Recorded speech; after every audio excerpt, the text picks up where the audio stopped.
Because you know what, they're building the ground, I'm sorry, it's staying on. So it's like, I don't, and so someone else should hear that. I mean, I don't know, there's a stuff we talked about, yeah, so. Good, how are you? I'm well. Holidays were okay? The holidays were busy, but good. Yes. Busy enough that I appreciate coming back to work. That's always a good sign. Yeah. People I spend New Year's with have shut it down. You know what? For a lot of Yeah. I'd like to call the Thursday, January 6th school board meeting to order. Please rise for the pledge of allegiance. Pledge allegiance to the flag of the United States of America and to the republic for which it stands, one nation, under God, indivisible, with liberty and justice for all. Member Clerk, please take a roll call.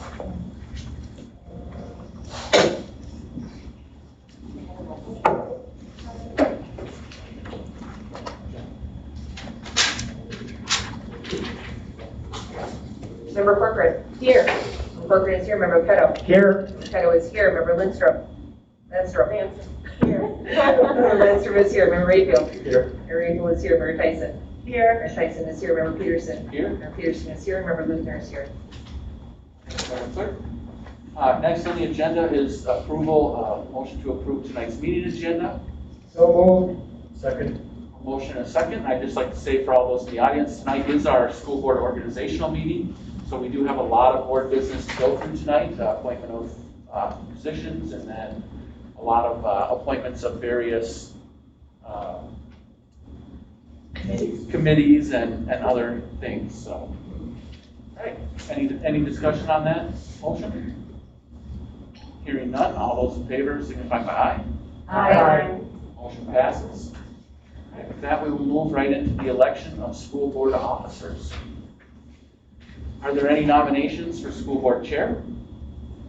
I would like to nominate Jeff Peterson. I will accept the nomination. Are there any other nominations? Any other nominations? Any other nominations? Nominations are closed. Okay, we will move on. Seeing there were no other, nominees, we will consider that position filled. We'll move on to nomination of vice chair. Do we have any nominations for vice chair? I'd like to nominate Alex Ketto. Alex, do you accept? I accept. Do we have any other nominations? Any other nominations? Any other nominations? Nominations are closed. Thank you. Thank you. Thank you. Yep. All right, we'll move on to nomination of clerk. Do we have any nominations for clerk? I'd like to nominate Gail Tyson for clerk, please. Do we have any other nominations? Oh, Gail, do you accept? Yes, I do. Thank you. All right. Do we have any other nominations? Could I nominate Kate Luthner? All right, we have a nomination for Kate Luthner. Kate, do you accept? I do. All right. Do we have any other nominations? Any other nominations? Any other nominations? Nominations are closed. With that, we'll hold a vote for clerk. Member Clerk, would you please take a roll call? Please signify whether you will be voting for Member Tyson or Member Luthner. Okay, Member Petto. Member Tyson. Okay, Member Lindstrom. Member Tyson. Member Rayfield. Member Luthner. Member Tyson. Member Tyson. Member Peterson. Member Tyson. Never done it. Member Luthner. I vote for, I abstain. Member Corcoran. Member Tyson. That Member Tyson will be declared clerk. And we will move on to treasurer. I'd like to nominate Julie Corcoran. Julie, do you accept? I do, thank you. Do we have any other nominations? Any other nominations? Any other nominations? Nominations are closed. And at this time, I believe Member Tyson, you will assume the clerk role for the remainder of the meeting. And And I would like to thank Member Luthner for all of her work as clerk in the last year. Last 2 years. 2 years. Yeah. Most of them, very good. Long time. A lot of virtual ones, which made it interesting. Yeah. All right, with that, we will move on to scheduled, unscheduled visitors. We had a listening session tonight. We had a couple of folks show up, but we did not have anyone speak. I think I have the sign there. Yeah, we had three folks show up, but we did not have anyone who wanted to speak tonight. So we will move on to student achievement. Mr. Caldwell, Principal Caldwell, I believe you have a group here tonight. Thank you. Thank you, Mr. Chair. Congratulations on being reelected, Dr. Massey and the rest of the school board. Tonight, we have with us as our continued effort to get more and more students in front of the board. Our students against, I'm going to get this wrong because they changed it. Constructive decisions. I wasn't getting that right. And the reason why I always get that wrong, I was telling these guys before we got into it, one of my best friends from high school's parents actually helped start this organization way back when, and they switched it from driving drunk, I believe it was, to constructive decisions, which is way more encompassing. And I'm going to hand this over to Mr. Schwartz and Officer Holstead. They do a lot of neat things throughout the year. Their biggest thing is the mock car crash, and with us tonight, we also have several students that are leadership in SAD, but also participated in that event. So with that, I'm going to hand it off to Mr. Schwartz and Officer Holstead. Hi, Mr. Schwartz. How's it going? See some familiar faces here. I get the esteemed pleasure to introduce the SAD and the mock car crash. Mock car crashes and the squads. So Jack Riley Belt, Will Voss, Allison Johnson, and Zoe Broughton. And they're going to give you guys information about what SAD does, and then also our experiences with the mock car crash this year. So, thank you. So I'll just give a quick brief overview of the mock car crash. It has been around Forest Lake High School since I went to high school there and graduated in 2001, so for a long time. And the high school SRO works with the SAD advisor every other year, and we create a committee of kids, teachers, and then local community organizers that help put this together. So I'm going to let the kids get up and kind of do a little bit more explaining. Hi, so as they introduce us, my name is Zoe Broughton. I'm Jack Islandfell. So we have a little slideshow here for you today. We heard you liked visuals, so maybe some fun pictures to look at.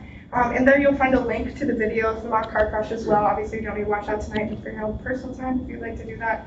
Super cool, super fun. So first, we have some pictures. Oh, thanks, Allison. Wow, clear. So first, we just have a couple pictures from the actual car crash that we did at the school. So me and Jack were both involved in the car crash ourselves. We both played two of the biggest roles. He played the victim, and I played the person who went to jail. Super fun, by the way. Handcuffs are not comfortable. So the mock car crash to us was very, very real. Filming was definitely interesting, and we couldn't stop laughing, but throughout that, it was a very real situation, especially when we were at the school in front of our peers. It was very emotional tolling. We all gained relationships with each other that we thought we would never have. I don't think I'd ever think I'd be standing up here with Jack, like talking to you guys today. Yeah. So definitely something that I'll probably never forget. This is us at the hotel. The hotel was probably one of the most emotional tolling things that we had to go through. We were isolated from our friends and family, had no communication with anyone, no technology. It's very stressful. Can't be away from Snapchat for that long. So the impact it had on the community and our peers was probably the biggest thing and the most influential thing, and the reason why I actually wanted to do this. I think if we changed one kid's mind in our school, that we did our jobs doing that, and Megan and Caldwell and Stang, who's not with us anymore, and Schwartz were also big helps within that.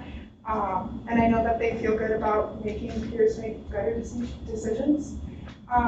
So we as a community can recognize the dangers and outcomes of both underage drinking and driving. We can help put an end to it. And I know that students would rather hear from their peers than adults who lecture them and yell at them. So I think that us doing this and us taking the time out of our lives and the staff members who took time out of their lives to help this, like, definitely made an impact. kids in our school. So. Then I will lead you up to Allison, who's going to talk about SAT. There's just some pictures. I'm gonna pull this out. I didn't think I'd ever be standing in front of a school board giving a speech, but I'm glad I am. So yes, I was already introduced, but my name is Allison Johnson. I'm a senior here at the high school. I am the SAD president, so if you already said, but if you didn't know, SAD just stands for Students Against Destructive Decisions. Our club has been highly focused on pushing the idea that every decision does have a consequence, and kids need to understand that.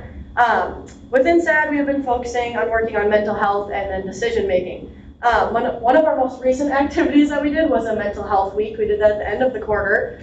We actually hosted different activities throughout the week. So a few of the things we did, we actually wheeled a TV into the lunchroom every single day, and we played Wii games. I don't know, I'm sure many of you, or if not all, have kids. I'm sure you've heard of the Wii. We did Just Dance every day at lunch. Everyone possible that wanted to came up and stood in the line to play Just Dance.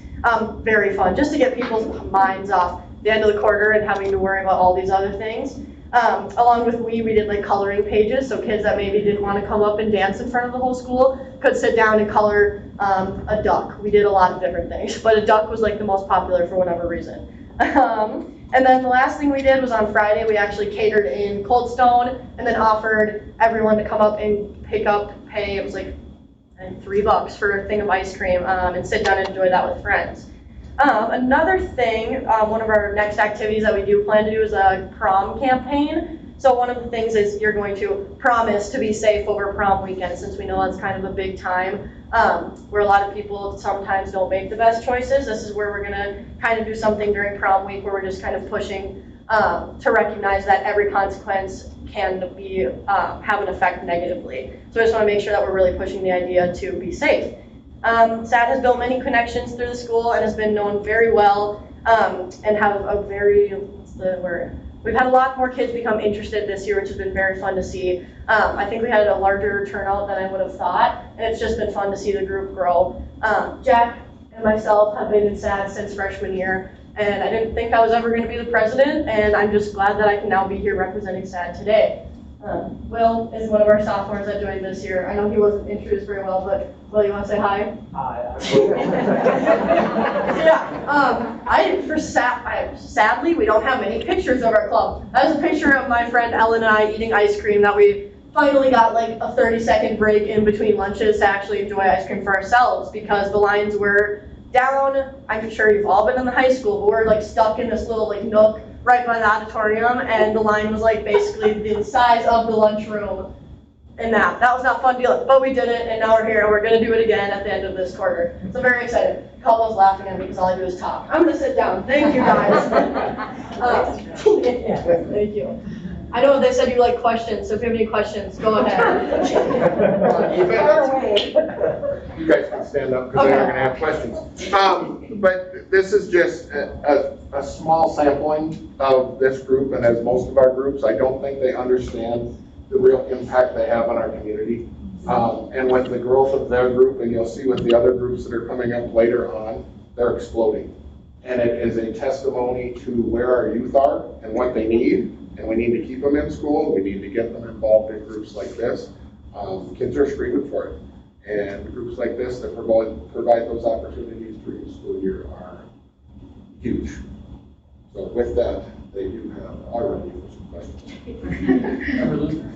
Thank you. So was it a personal, Forest Lake decision to change the name, or is that a national decision? I believe national. Okay. Yeah. It makes sense, but if it was you guys, it's brilliant, because it really is more encompassing. I wish I could say we did that, but unfortunately. I was giving you credit, so. But No, I didn't. I was in SAD when I was in high school, and it was a really good group, and it gives you leadership, it gives you a sense of belonging, it gives you something on your resume, but I still remember plenty of things that we did in high school, and I'm really glad to see that it keeps going. I wish the destructive decision stopped, but still a good cause to keep working towards. Thank you. Landstrom?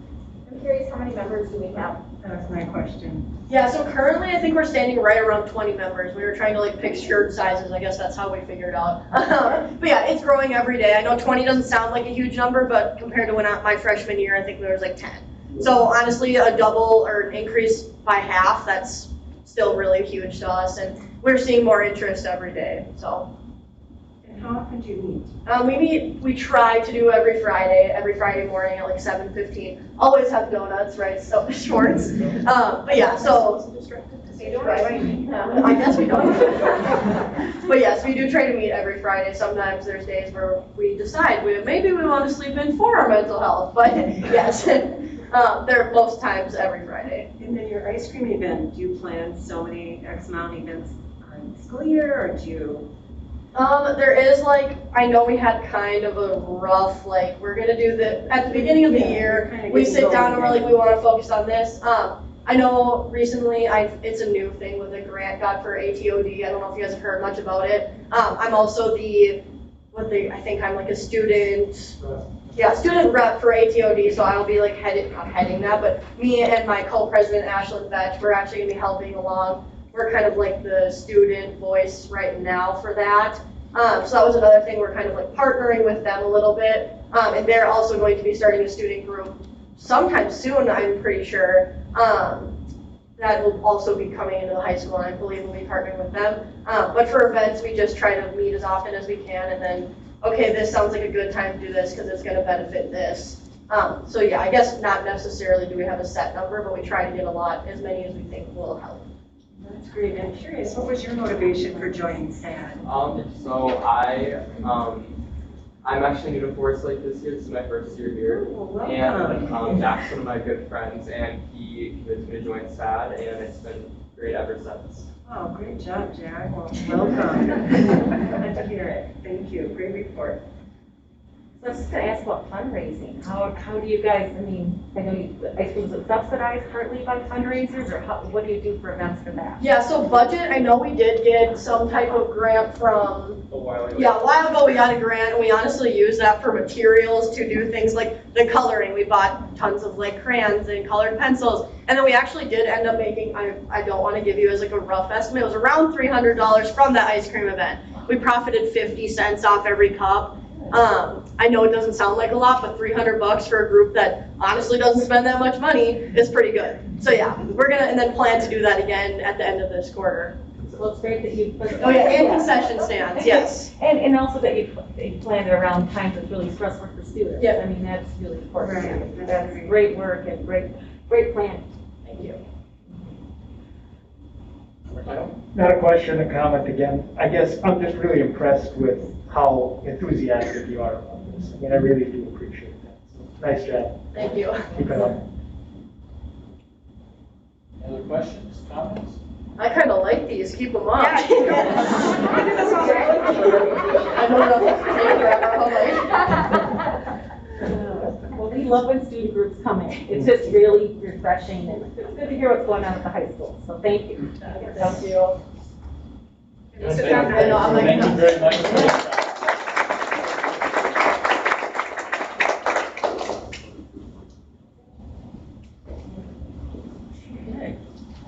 In report, we have Linwood Elementary with Principal Matson.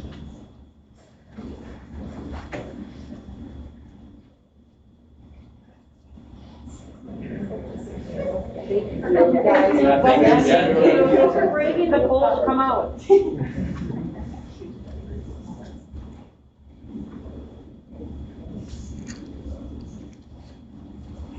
Good evening. My name is Gretchen Matson, and I'm the principal at Linwood, and I just want to thank Dr. Massey and the school board for having me back again this year. I just want to start by saying there really is no place like Linwood. And I think I've told you before, and I will tell everybody that ever asks, I landed at the best school. And my hope when I became a principal was to land in a building where I fit. And Dr. Massey can tell you, Linwood is just an excellent fit for me. So every time I get ready to plan this presentation, I get so excited about how can I make Linwood shine, because we're so special, even though we're very far away. We have so much to offer, and I have amazing people here that are going to help you understand ways in which we shine at Linwood. So thank you for letting us present. So we're just going to discuss 3 topics today. The first topic is just the catalyst approach, and we'll talk about that in a sec. I want to just update all of you on our social emotional learning at Linwood. In the district, we started the second step curriculum implementation. So we'll just share a little bit about how that's going, and then how that affects our counseling, and what social emotional learning we're doing for our staff. And then the third one, of course, is just sharing some forest updates with you as well. I just want to start with the first topic, which is the catalyst approach, which may be something new to you, which I'm really excited to be able to help you learn more about.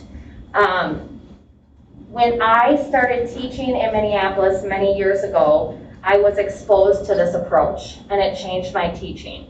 And a few years ago, I had the opportunity to go back into the classroom, and I was able to kind of see that as a teacher, I'm very verbal. I love to talk, right? I can be very long-winded, and the catalyst approach really helped me to get rid of my verbal clutter. Kind of just get to what you gotta say, keep it simple, make sure that you're taking every minute that you have with your students to be about learning and growth. So the other thing that I have really learned through Catalyst is just how relationship building it is. As teachers, we have lots of students in our room, and how we interact with them when they're having a moment really can fracture relationships. So Catalyst was another way that when there are things going on in the room with a student, that I can do that in a very private and nonverbal way. So really, Catalyst saved me when I was a teacher, and it preserved relationships, and it helped me to be a more effective teacher and provide more time for instruction. So it was the best PD I had ever gotten in my career, and so when I got this job, I knew I wanted to bring Catalyst to Linwood. So I'm really honored to have Jackie Brickman, and she can tell you a little bit about herself and her role with Catalyst. But her and I work together in Minneapolis Public Schools, and she is a partner now in the Catalyst approach. And I also brought Abby. She was my coach and PD when I was in Anoka Hennepin. And so I'm really excited to have them share a little bit more with you about what the Catalyst approach is all about.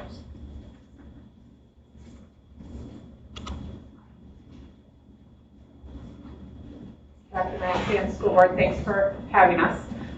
As Gretchen said, my name is Jackie Brickman, on the left there, and Nancy Burns on the right. We each own our own companies, and we founded an approach called the Catalyst approach. And our goal is to, well, in addition to our mission and vision, what we do is we look in classrooms, and together the two of us have been in about 50,000 classrooms all over. And what we look for is things that are causing either confusion for children or adults, frustration, or inequity. And usually the things that we're seeing in terms of patterns are done not intentionally, like things with the best of intentions that have those negative results. And what we do is when we find a pattern that over and over is causing frustration, confusion, or inequity, then we figure out what can we do to disrupt that pattern. So then we figure out like to try something. So Abby, before she came to work with me with the classroom, I would experiment in. I'd say, okay, let's try this, let's see how it works. And if it made a difference, if it disrupted that pattern, then we would try it in multiple situations. Okay, does it work in a special ed self-contained classroom? Does it work in high school? Does it work here? And if it worked in all of those places to disrupt that negative pattern, then we would teach that strategy to other people. And so our goal is that every single child will be surrounded by people who understand, nurture, inspire, and support them through helping adults change their behavior versus focusing on how to help kids change their behavior. So Abby's going to talk more specifically about the work she's done at Linwood, and then we can answer questions. Good evening. Thank you again for having us. My name is Abby Larson. I was a classroom teacher for many years, both at Mounds View and in Anoka Hennepin before doing this job. I've been at the Catalyst approach for about 5 years now. And I have the pleasure of working at Linwood. Honestly, even though they're all standing here, it is one of the most joyful schools I've had the chance to work in. And we work all over the state. It is exactly what they say, and the teachers and Gretchen are all a testament to that. So it's been just a joy to be in your district. What we have done Linwood has been really strategic in their implementation of the Catalyst approach. So the way that we rolled it out within their school was initially the entire staff had a training. Since then, the paras have also started to receive training as well. So there's this common language between all of the staff within the building. Through the training, they not only had a chance to learn new skills, get some direct instruction, but they also had chances to practice things. They've had a chance to do some role plays and really a lot of discussions amongst themselves to talk about similar situations that they find themselves. And the next step was bringing in coaching. So I've been to Linwood many times as a coach. So what that looks like is teachers volunteer to sign up for a coaching session, and then I come into their classroom. I bring my own little chair and everything and sit in the back of the room, and really they just teach. They do whatever they're going to be doing in that moment, in that day. And as they are teaching, they are getting, I am writing down just little coaching sheets, labeling either things that they are already doing, giving them names for the skills they're implementing, and then giving them other ideas and refinements for things that they can do with certain situations, particular students. And they just sit down right there in the classroom. So it doesn't take any time. They put their students into independent work, sit right in the back of the class, and we just quickly have a discussion and it's over. The whole coaching session takes about 20 minutes. About 10 minutes of them teaching, about 10 minutes of them sitting down with a coach, and then they go back and start implementing. Then the next step, which oftentimes, and as it did for Linwood, it really helps to boost the implementation more than anything, was they selected a group of teachers that were all highly implementing already, all really excited about what they were implementing in their classroom, and they came on a Catalyst Live visit. So they had a chance, there was about 4 or 5 of us, and then we went into various different schools. We were in Noka School District at the time. We went into highly implementing Catalyst schools, and they got to visit multiple classrooms. So we would sit in the back of a classroom, we were little headsets, and then I whisper to them and label everything that is happening with these highly implementing teachers so they can see it in real time and see what's happening with the teachers and then the impact that it has on the students. They got to have a chance to debrief with each other and then go back and continue their implementation and continue to receive coaching. And the final step that some teachers are starting to work towards is then a final certification step where they can earn a certification in Catalyst by implementing all of the strategies in one teaching session. So it has been just a joy to be able to start that process with them and be able to just be on this journey of the Catalyst approach with them. So I'm just going to invite Janelle Koenig. She's one of our 2nd grade teachers, and she's been able to be a part of the Catalyst training, and I just wanted her to share briefly about what she does in her classroom. So come on over, Janelle. Good evening, everyone. As Gretchen said, I am Janelle Koenig, and I teach 2nd grade at Linwood Elementary. And I have been able to be a part of this entire journey. So as Abby said, I've had the training in the foundational skills that all of the staff received. Abby's been in my room, I think, twice for coaching, and then a few teachers, as well as myself, were able to go out and do the Catalyst Live, which, as Abby said, was amazing for implementation. We felt like little sports broadcasters, but it was so nice to be able to see or hear the commentary in real time as it was happening. We were able to take notes, and then the transition back to the classroom was just that much easier. So what I thought I'd do tonight for you is I pulled out just 4 skills that I use. 4 is just a taste of everything that was offered. The 2 skills in blue, those are the foundational skills, and then the 2 orange are the beyond foundational skills, which I got to receive in that Catalyst Live training. So the get set, get noticed, watch and wait, I thought I would just demonstrate so you can get a little flavor of what this looks, and normally I would say sounds like, but in this case I would say doesn't sound like, because it is so nonverbal, which as a teacher, it just has boosted my energy because I'm not expending it talking, and then you don't turn into the wah, wah, wah, wah. So get set, get noticed, watch and wait. I use this whenever I'm going to do a whole group lesson. The get set means I've got everything ready to go. My smart board is up, it's working, I have all my supplies ready to go so that I don't have to break that engagement during my lesson. The get noticed, this is my favorite. So I've taught this to my students so they know what's happening. You kind of pre-teach it. But what I do is I go to my spot. It's in the corner of my room. My hands are open. I smile. And I scan. And I nod. And now that I've been doing it for so long, it's pretty quick that all the kids come to me. And what's even more fun is the kids will start helping me correct each other. So I'll be waving, and I'm smiling. And they'll say, "Shh, Joey, she's in her spot. She's waiting, Joey." And I didn't say a word, so it's magical. And that's part of the watch and wait too. You're just simply watching, waiting. And at first, it feels like you're there forever, but in reality, you know, it's now probably 10, 15 seconds, and it's amazing. Create a to-do list. I use this whenever I am going to set the kids for working independently. I put it in the same spot on my whiteboard, and it's set up the same every single time. So it's a do, put, then. So what they do, where they put it, and the then. The then is a never-ending thing that they can do. So they can never come up and say, "I have nothing to do." I just simply point and say. And then I have created some visuals that I can just put on my magnetic to help the students just get another input piece for that.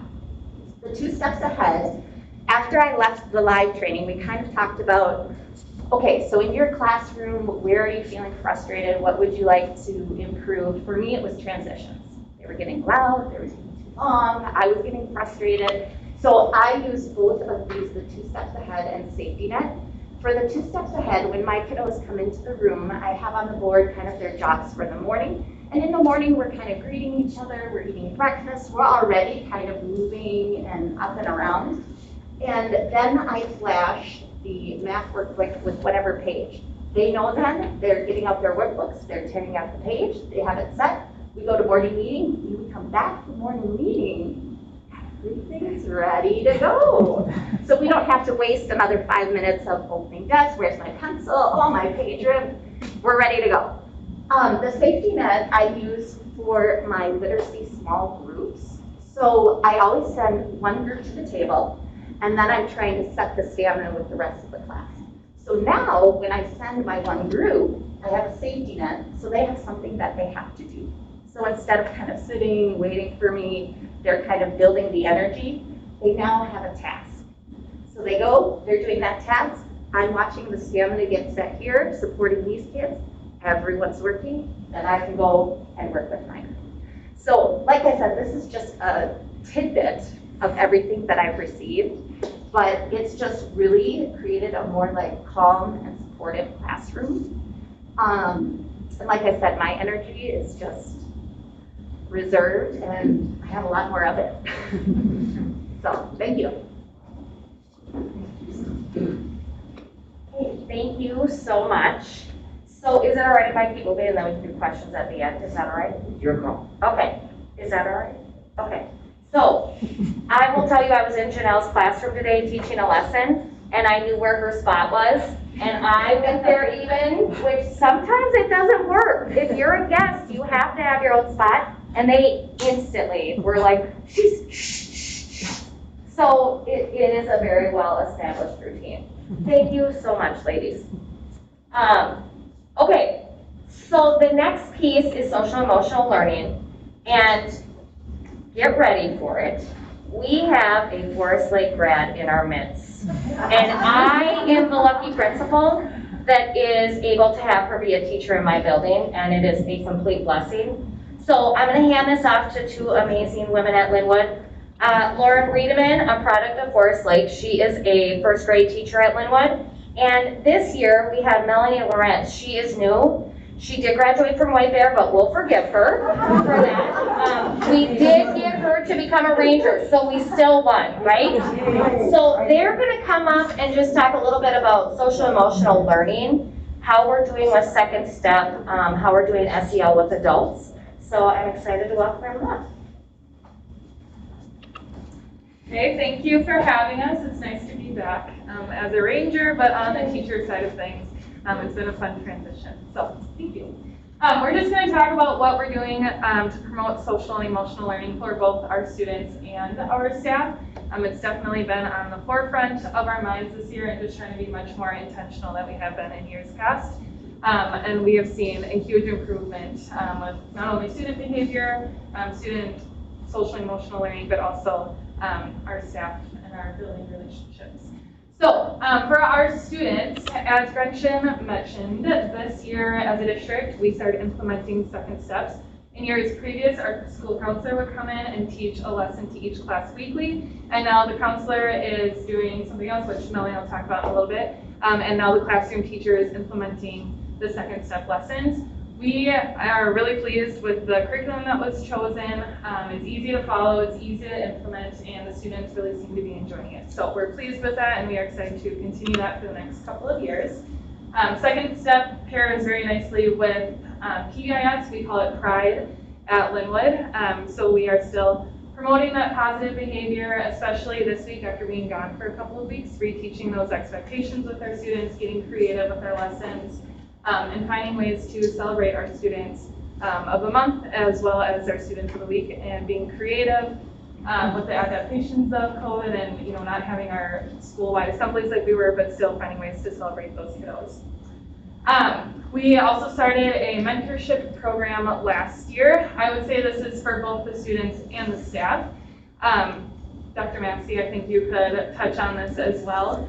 So we have paired our students that could use an extra adult relationship in their life outside of their classroom teacher, and that would benefit from that one-on-one time. And we've paired them up with our staff members that are willing to volunteer a half hour of their week, either during their lunch or during their prep, and building that relationship. It's really special to see. I love seeing teachers walk with their mentee, going to a different room in the school or to their school or to their classroom on their lunch break, playing board games, building that relationship. It's been something that's really special. So we look forward to continuing that in years to come. For our staff, it has also been on, like I said, something that we're trying to be more intentional with staff SEL. So we have our Onward book study. So we have a book each month. There's a different category, different skills that we can do to help us be resilient educators. Gretchen usually touches on that one staff meeting a month, and we sit and we have time to read our book and kind of go over it. And each month, she says this every time, like this month is really relevant, but it always seems to be really relevant for what's going on in our school year. We've also partnered with our PTA, which has been great. They came to us and said, what can we do for you teachers? So just finding ways that they can support us. The other day they hosted a breakfast for us. It was just great to get out of our classrooms in the morning and enjoy each other's company and conversation. And even a small morning like that, it really does make a difference. We also have been doing a lot of team building things, even with just small gratitude and kindness activities in our lounge, to planning events outside of the school day and helping us build that, those relationships outside of school as well. Like I said, with the classroom teachers now teaching the second steps lesson, it has freed our counselor up to do some extra work. So Melanie will be able to touch on that. Yeah, so coming into Linwood, I saw the previous counselor's schedule. And so they had weekly lessons that they were going into classes to teach different various second step topics. So this year, kind of knowing that the teachers were going to take that on, I was really excited because then I get to, I guess, develop more of a classroom-specific lesson. So I get to target specific SEL topics for each specific classroom, which has been really helpful. So for an example, some classes really need a lot of conflict resolution, or other ones need a lot of kindness lessons. So I'm able to specify for each classroom in those. So that's been great. And then also I've been having more time working with small groups. So recently I have started a 4th grade boys leadership group, which has been going very well. And then also this year, to help promote SEL with students and staff, I did write a TEFL grant. So we were awarded additional dollars, and I put together some calming and resiliency boxes for each classroom teacher, and then also for our special education teachers. And I taught the teachers how to roll it out to the students. And so most have adopted this already, but this was just to help assist them with those self-regulation skills in the classroom. And then also we purchased a bunch of SEL books. So teachers, they read books to their students all the time. So this is an easy book they can just take and it also touches base on the social emotional learning skill. In addition to the Temple grant, that we were awarded some dollars for our forest. So we can go ahead and talk about our school forest. Okay, thank you. I am so excited that Mr. Caldwell's here because my next part of my presentation involves him a little bit.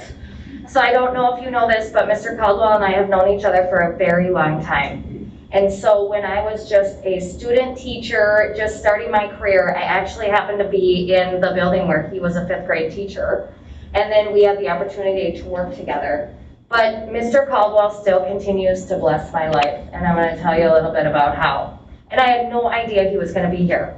So just a couple forest updates, because I am so passionate about the forest and the work that we can do and how it can affect our children.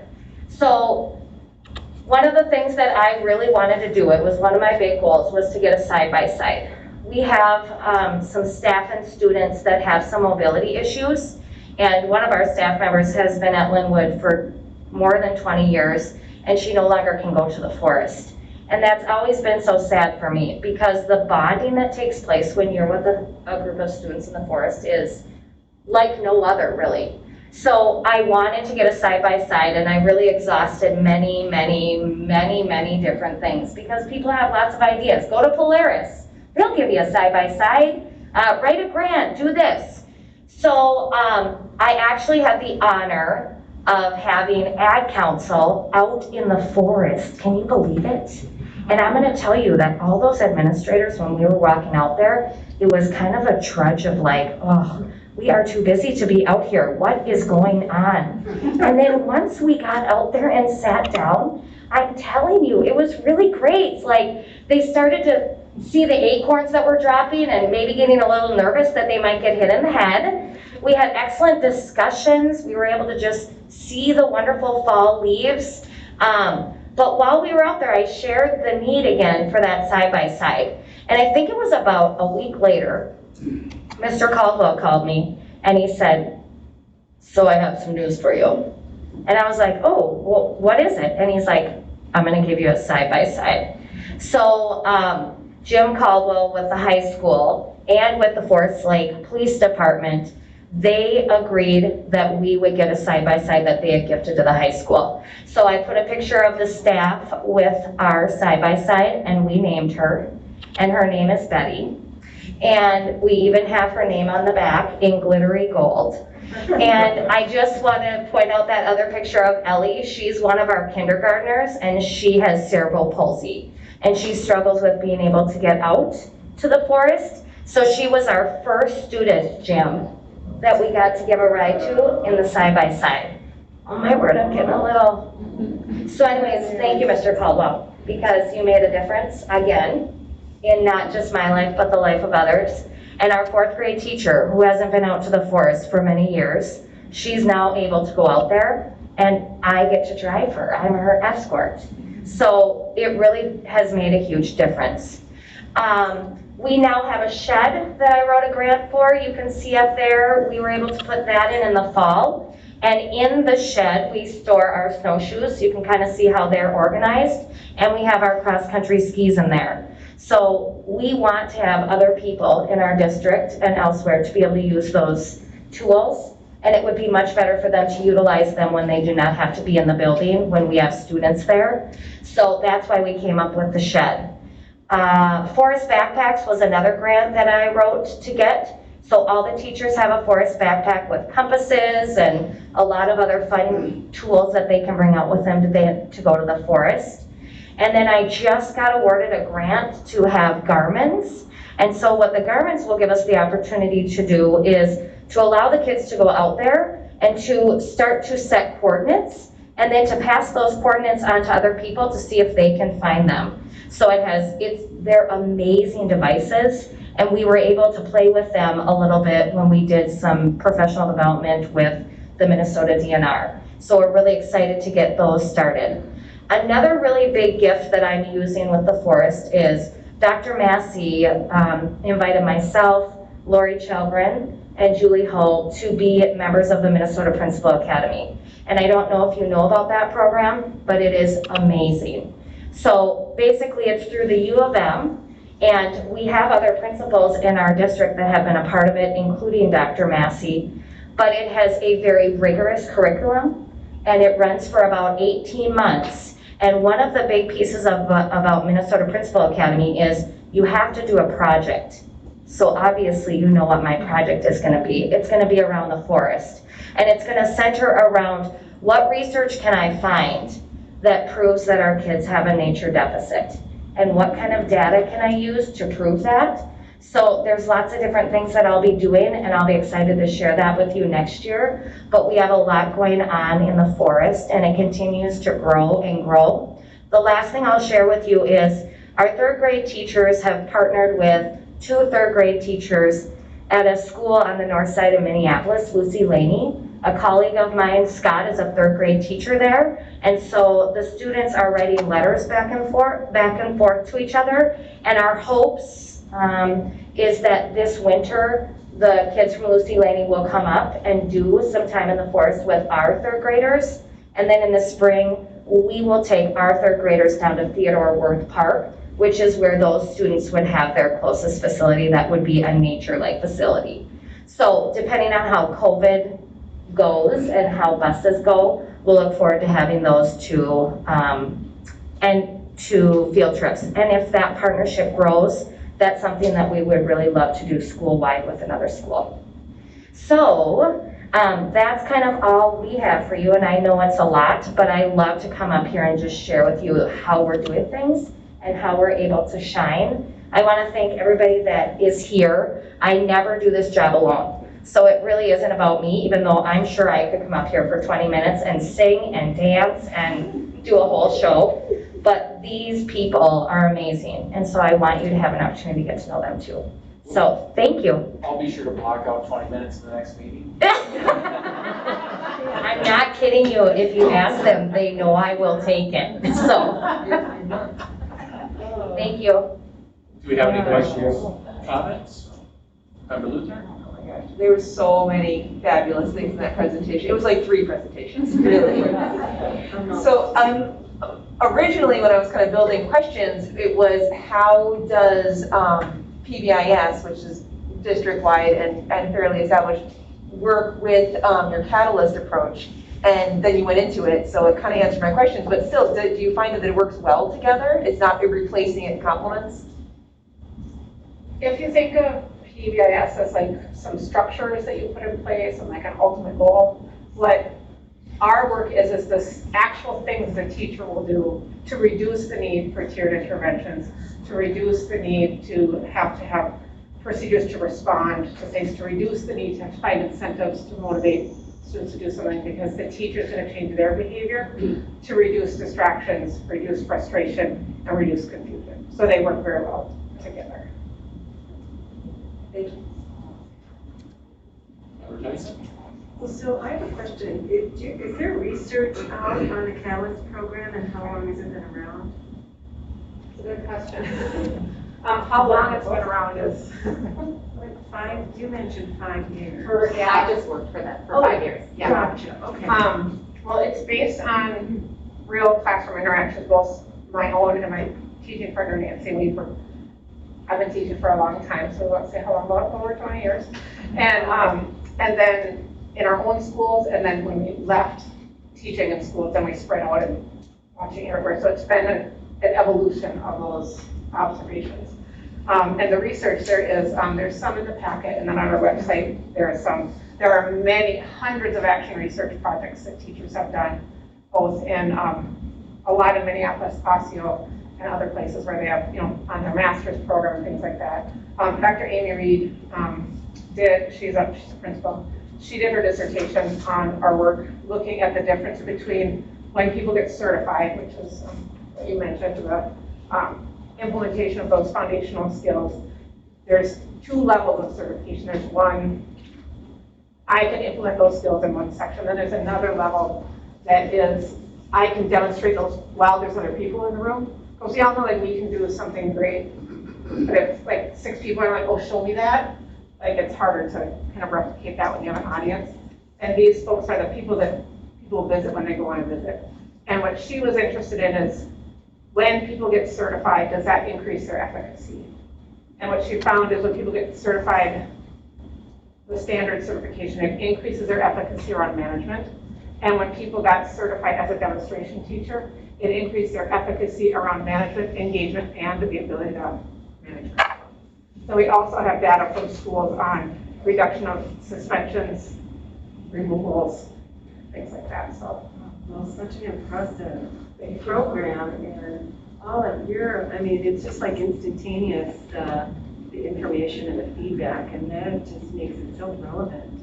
So, kudos. That I just never even heard of it, but I mean, but Gretchen, this has been just energizing. It's like I want to just go home now. I mean, it's exciting for Linda and all these things. Where do you store Betty? Okay. Did she sit outside? Are you kidding me? Oh my word. Absolutely not. So we, at first when we got the shed, we're like, oh, we'll put Betty in there. The shed is not secure enough.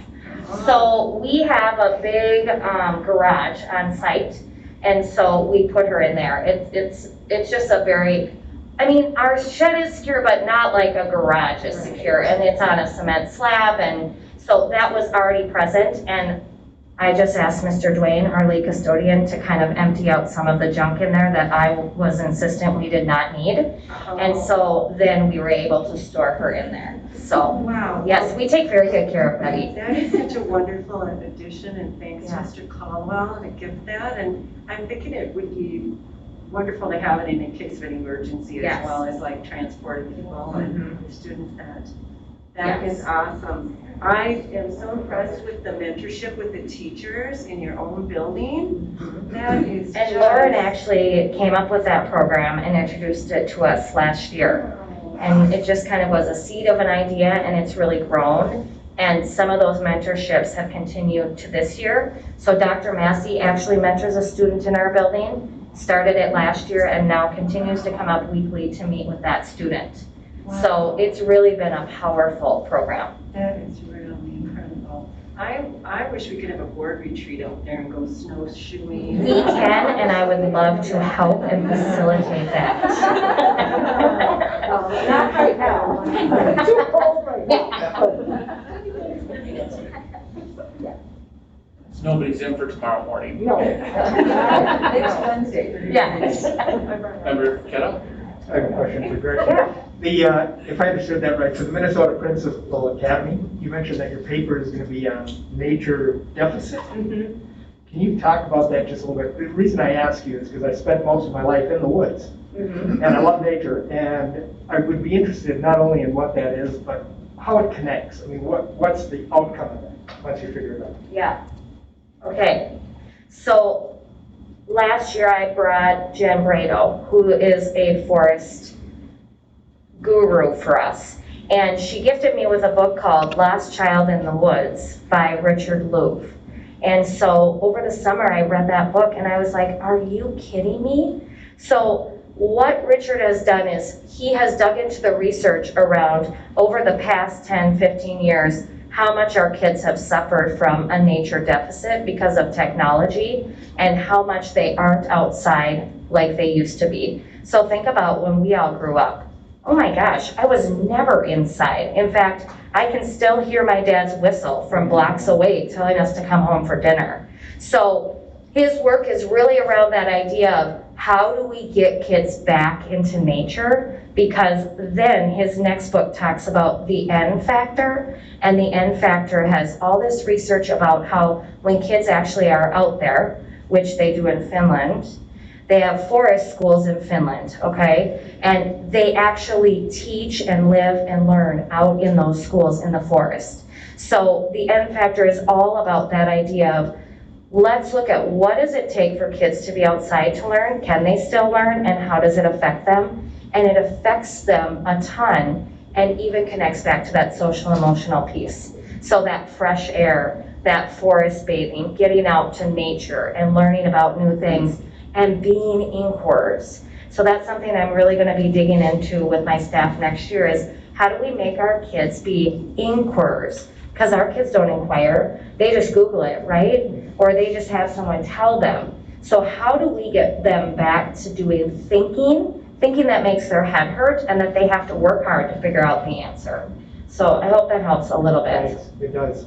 It explains something too. I'm 100% Finnish. Yes, oh yes. That is why I was in the woods all the time. So I was just, yeah, thanks for the presentation.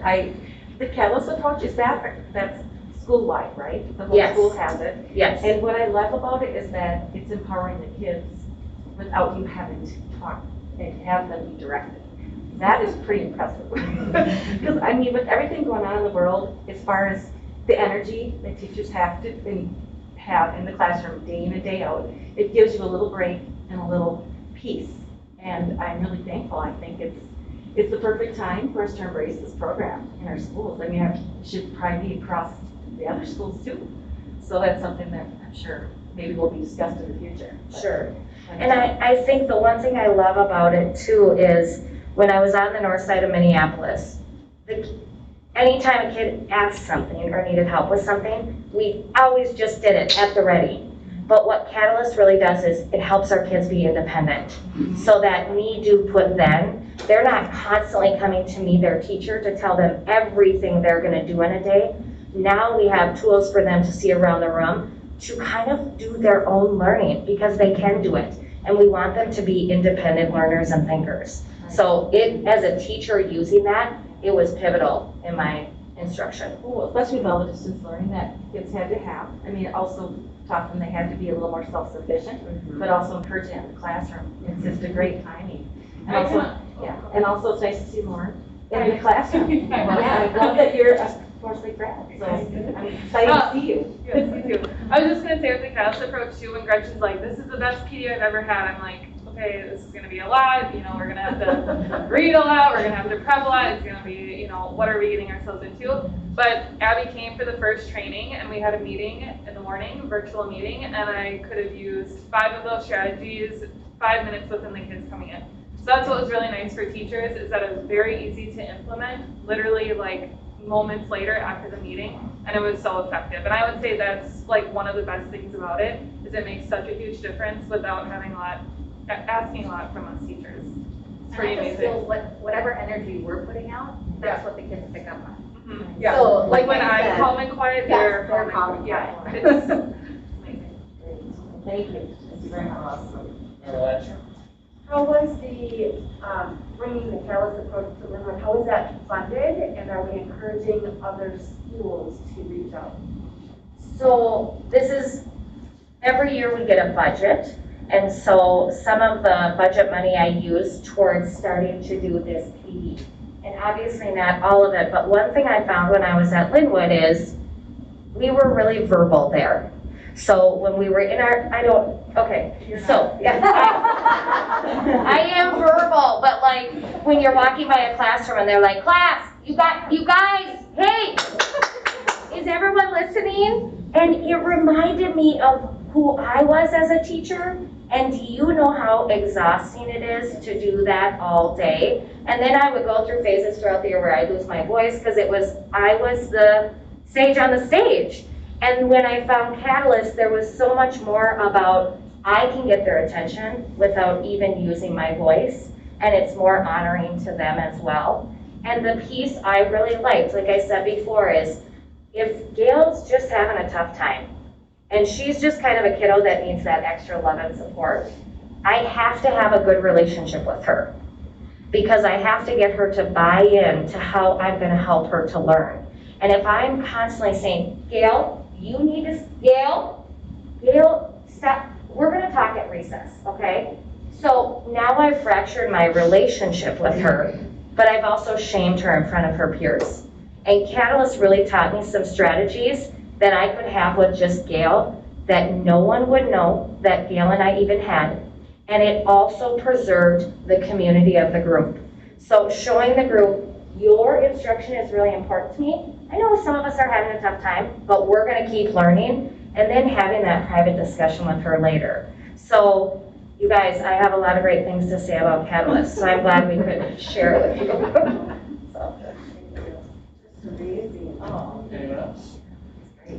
Thank you so much. Thank you so much. Thank you.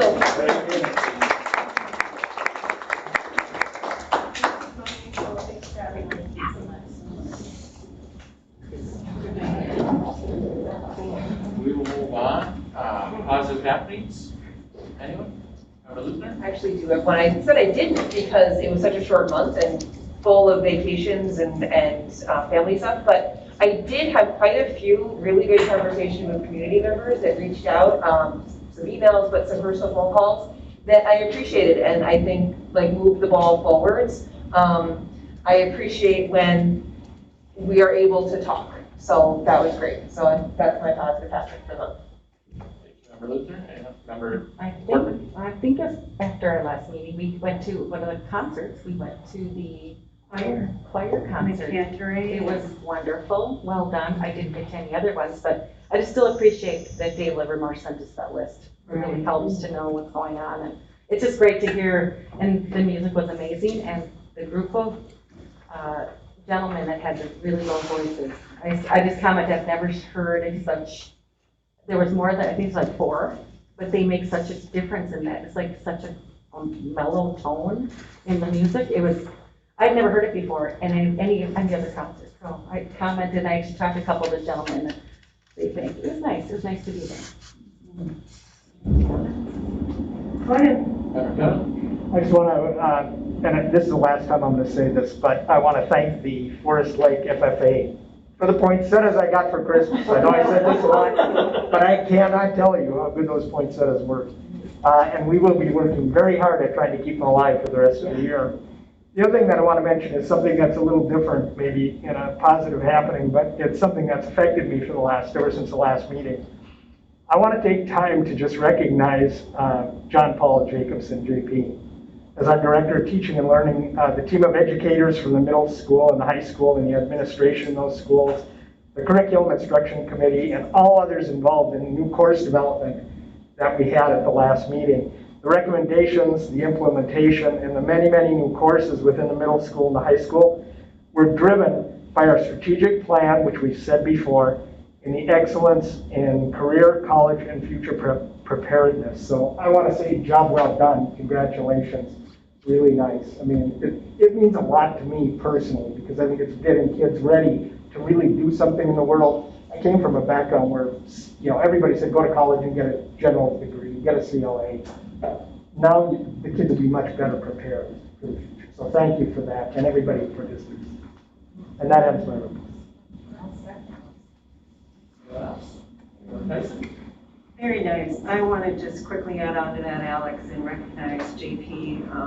I was at a small gathering and the mayor of Lionel Lakes was there. And I had never met him before, but he came right next to me with my husband and wanted to talk about JP. And he mentioned JP in our gateway courses and this presentation that he had listened to, and it was so impressive. The information, what Forest Lake is doing with their new gateway courses, which I gave him that word, but he was like, it was the most impressive presentation I have ever seen. And he said that JP explained the courses and answered questions. So it was really, really kudos. I sent JP an email and the superintendent, just a proud, proud moment for me. I kind of live in an area where when I door knocked, people would say, oh, we go to Centennial, slam. And I would try to stop the door a bit and just say, hey, listen to what we're doing in Forest Lake area schools. And so he was so impressed, and they want to start conversations with their high school principal and get some information. So congratulations, JP. And anyway, just want to mention quickly that I had never been to anything in our new gym. And my husband kept saying, have you been in that new gym? No, I haven't been in that big gym. So anyway, I went to the Forest Lake Rangers. I followed them on Instagram, the gymnastics. And oh my gosh, Mr. Caldwell was there. So impressive. If you ever want to get excited for the Olympics, I saw the uneven bars, the beam, and the floor exercises. It is beautiful in there, and they were so well trained. It was awesome. That concludes my stuff. Thank you. And I have one more thing. I just wanted to thank a group of ex-Forest Lake grads. Forest Lake grads were home for the holidays and got to play in the gymnasium at the field house, and they loved it. There was over 20 guys there. And they just loved it. They were so appreciative to be able to go and play. And they said, oh, wish we would have had this when we were going to school. So just to hear them have their excitement and just be able to, the camaraderie of the graduates together, it meant a lot to them. So I wanted a special thank you for letting them be able to play in the gym. It's great. It's incredible, that gym. It is. Beautiful. I loved it. Anyone else? Hearing nothing, we'll move on to reports, workshops, and conferences. Anyone? Well, we have MSBA coming up this week, and it's going to be in person instead of online, so I'm pretty excited. So hope to see everyone there. It's on the 13th of January next week. Anyone else? We'll move on, buildings and grounds, Member Corker. Oh, sorry, missed it. No, that's okay. 9:16. A special board meeting was held on Thursday, December 9th. The purpose of the meeting was to make a revision to the current school year calendar to provide the staff with an additional day off at winter break. December 23 was changed from an in-person instructional day to a no school day, and February 4th was changed to a staff development day to an in-person instructional day. The January 2022 meeting normally would have occurred last night. It did not occur because the first meeting in January is always held in the second week in order to give all member school districts the opportunity to pick the representative from that district at 9/16. So they hold off for an additional week. And that ends my report on Northeast Metro. Thank you, Member Kettle, and I apologize for missing that on the agenda. No. We'll move on to buildings and grounds, Member Corcoran. Well, as always, there's so much going on with buildings and grounds. We had the status of the construction projects. Mr. Martini said that we're closed out of all of our bonds and certificates participation proceeds. And just all the projects going on. The big thing we talked about, of course, was the ice arena. That is going to be started this summer, a little bit of the refrigeration things. And then in summer of 2023 is when they're going to put hard sides on the bubble. They're going to probably do it summer of 23, and they're going to be probably shut down between 6 and 8 weeks during that time to put the hard sides in. But I know that's a long time coming, and I know people are really excited for that to give it extra, because especially with the cold right now, I can't imagine how cold that bubble would be right now. So that's coming, and just all the amazing things that they're doing. All the roofing, and I mean, just the updates we get is so amazing, and all the stuff that our custodians and buildings and grounds department does is impressive. And just want to give them kudos for all their hard work and keeping us so informed about all the projects. Can I add one thing? I'm sorry. Sure. I want to add just one thing that I took in my notes, which I thought was kind of cool. It was mentioned that for the first time we had a Forest Lake student actually apply for a subposition in maintenance. Andy? Yep. Is it Andy Katz? I think it was Andy. Andy, can't say the last name, but. Which I thought was great. Yeah, they're hurting on getting custodians. Right. Thank you, Member Tyson, or Member Kettle and Member Corcoran.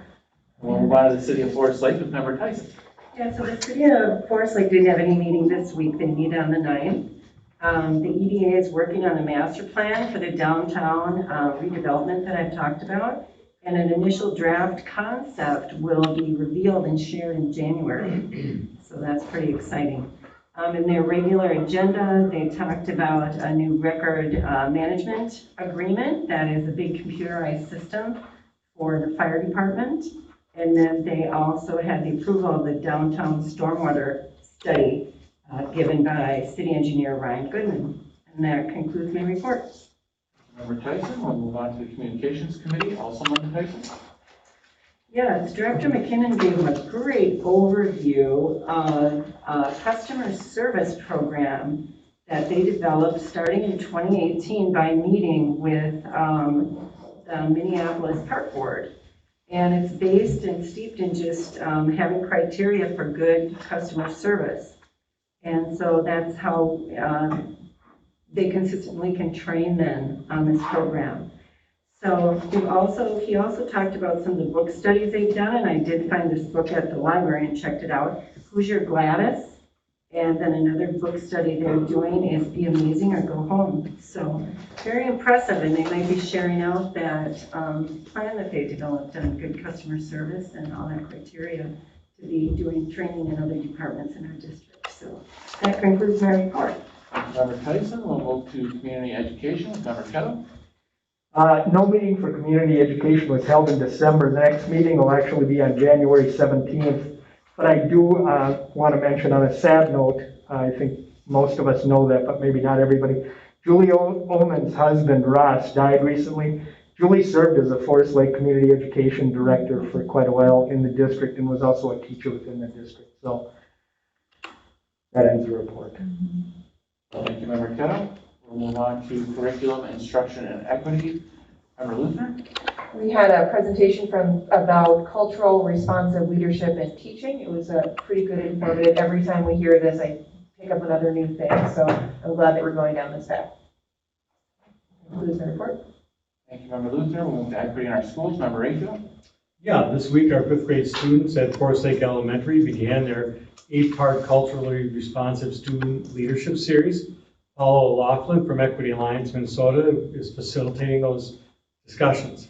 During this first lesson, students are learning how each of their values build community within their classroom. Students will begin by exploring their own culture, values, communication style, and leadership style, and learning about how those things impact daily life, behavior, and decision making. After that, students will learn about bias, prejudice, and stereotypes, and how those decision-making shortcuts can be unfair and hurtful.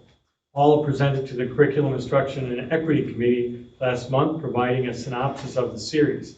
By the end of the school year, each 5th grade student will have had the opportunity to participate in this program. Thank you. Thank you, Member Rayfield. We'll move on to the Finance Committee. Member Corbin.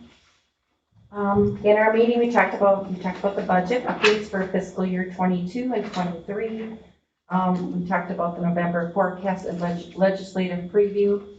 And also our student enrollment, we're still up 7 students. We did drop a few down from the original amount, and now we're still at 7 instead of budgeted loss of 100, so we're still doing really well. 2023 budget is set and looking good for next year. I know we might have to do some revisions to some of the revenue, which revenue might be up a little bit from what they budgeted. And what was I gonna say? And Jackie from MMKR will be coming in January to start working on looking at state aids and taxes already for the end of the budgeting again. So, and that concludes our report. Thank you, Member Corbin. We'll move on to Policy Committee. Member Luther. Thank you. Policy as normal. They were going over some pretty standard policies that are on their yearly review. We do definitely discuss them all, and they're coming up in new business. There's nothing super outstanding that I feel like you need to be aware of. Thank you, Member Luther. Staff Welfare. Member Olson. Oh, it says Olson. We discussed a paid time off plan that would allow us to 3 paid days off. I don't think it's exclusive, but it's for COVID-related illnesses. We also talked about federal vaccine and testing mandate, which would be weekly testing and masks. We also discussed the bus garage having an open house for jobs. And the city was going to reach out to retired folks and snowplow drivers. Thank you, Member Landstrom. Moving on to the Superintendent's report, Dr. Massey. Thank you, Mr. Chair, and I'll just pick up where Member Landstrom left off with our efforts to recruit bus drivers. We're extremely excited, first of all, to be back in school after winter break. The time off going into break was a real challenge for us with our transportation, but a lot of effort has us working with bringing additional bus drivers on board into training. And as you can see here, we are currently canceling about 6 bus routes a day, primarily due to the fact that we've got 5 to 6 routes on any given day that do not have a permanent bus driver. Good news is that we've got a number of drivers in training currently. It's as you've heard before, a 6 to 7 week training process. So these folks don't walk in one day and start driving the next day. They're well prepared and well trained when they do become drivers. Good news again is we're not canceling nearly the number of routes that we were going into break. all of our schools have built very effective and thorough drop-off and pickup plans for the number of parents that are impacted by canceled routes. So we're in a good spot there. Additionally, we think that COVID testing is a really important factor as part of our mitigation efforts. When our potentially positive kids or staff members test positive, they will know that, and as a result, be able to stay home and get well at home versus being in school. We have rapid tests for each of our staff and students, and we've doubled our order there as well. And just by way of reminder, positive cases in any classroom at the elementary level, based on our elementary matrix, will have masks on students and staff members in that classroom for 10 days. 3 or more positive cases in one classroom that we consider to be interconnected or contagious in that classroom will result in distance learning for that classroom for 10 days to mitigate further spread. And a 5% COVID-like illness rate school-wide will result in masking for the entire school for 10 days. If you will allow me, I'm going to shift from COVID and give ourselves a break there. And, you know, it's worth celebrating a lot of success behind COVID that often gets called in and forgotten in the midst of everything COVID, it seems like.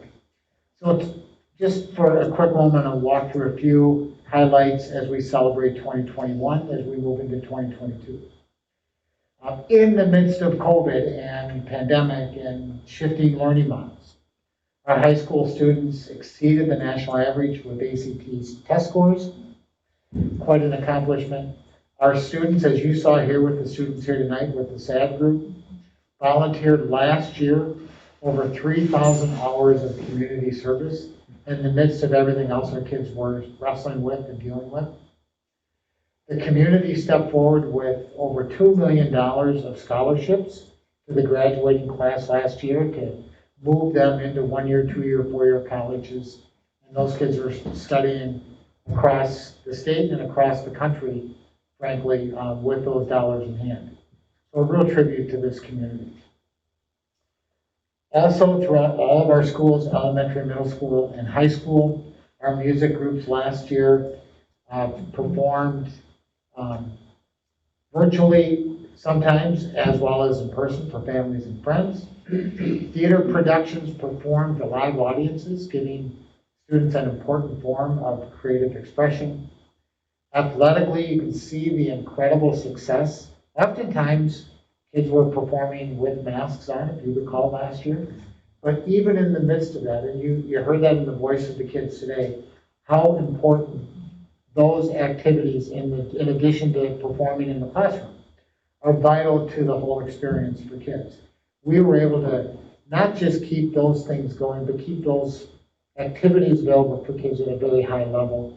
And you can see the amount of success and accomplishments that our kids have across our athletic program.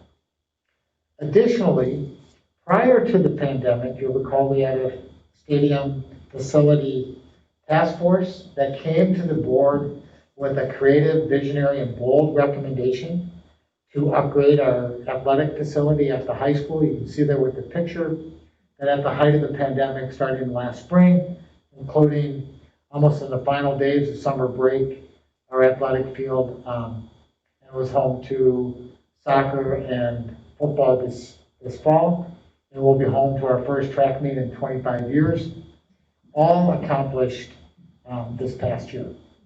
I want to quickly highlight where we're at financially. You know that we have received our report and accepted a clean audit, which is an amazing task for our accounting department, so huge credit to Larry Martini and his team, and Chrissy Renberg for all of the financial management and that resulted in a clean audit. We will bring forward a small increase to fund balance, which means we're spending the dollars where we need to, but we're also creating a solid foundation financially as we move forward.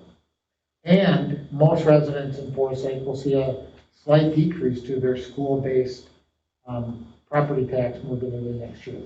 All amazing accomplishments that allow us to celebrate 2021. With that, I'll turn it back to you. All right.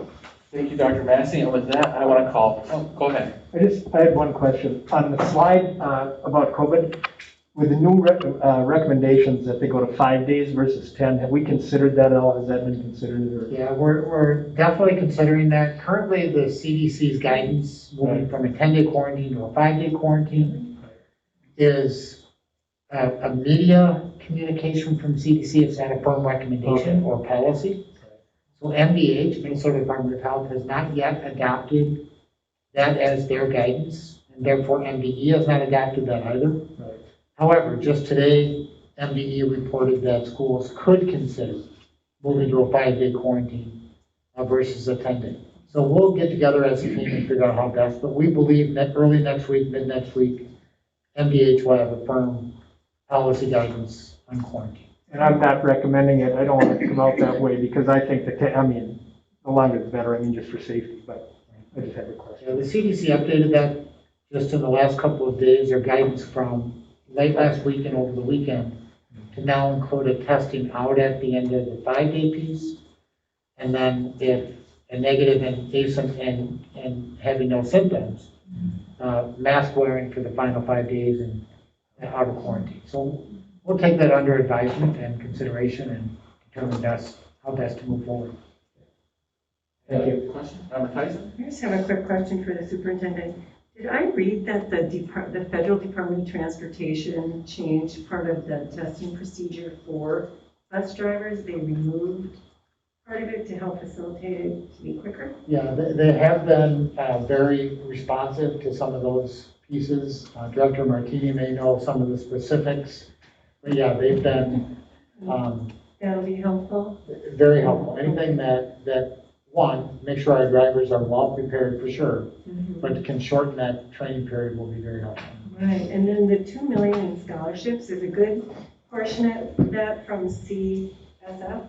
Yeah, at least $100,000 to $150,000 of that is directly through the Community Scholarship Foundation. Those are all local dollars. Wow, that's so impressive, isn't it? Any other questions, comments? Hearing none, I would like to call a 5-minute recess at this time. We'll reconvene in 5 minutes.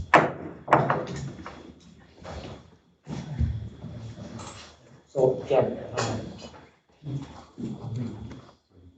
I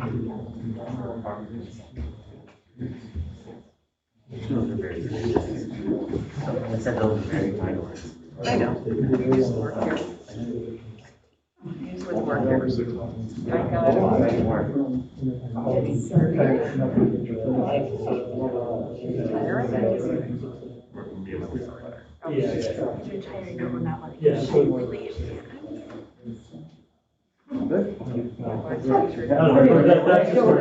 That's where it came from.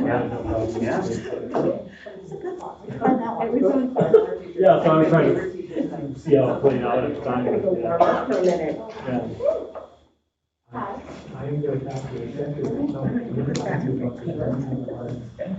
Yeah. Someday, I'm gonna, because we have talked about that for a long time now, it's one of our popular items, it's like, wait, there's oh, yeah. Oh, okay, that would be good. I'm watching your face go. Close family. She's going to all for her Christmas. All the parts that were really cool. I'm sure you have some input on it. Yeah, I have no.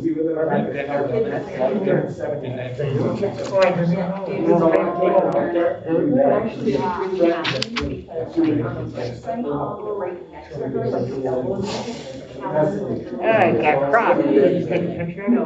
When was he going? Well, it's really and I mean, and that was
Jack. Got my blanket over I got a blanket too, it's cold. Well, it's always cold in this room. We know I that. saw the hospital helicopters. You got to have one Come over. in there.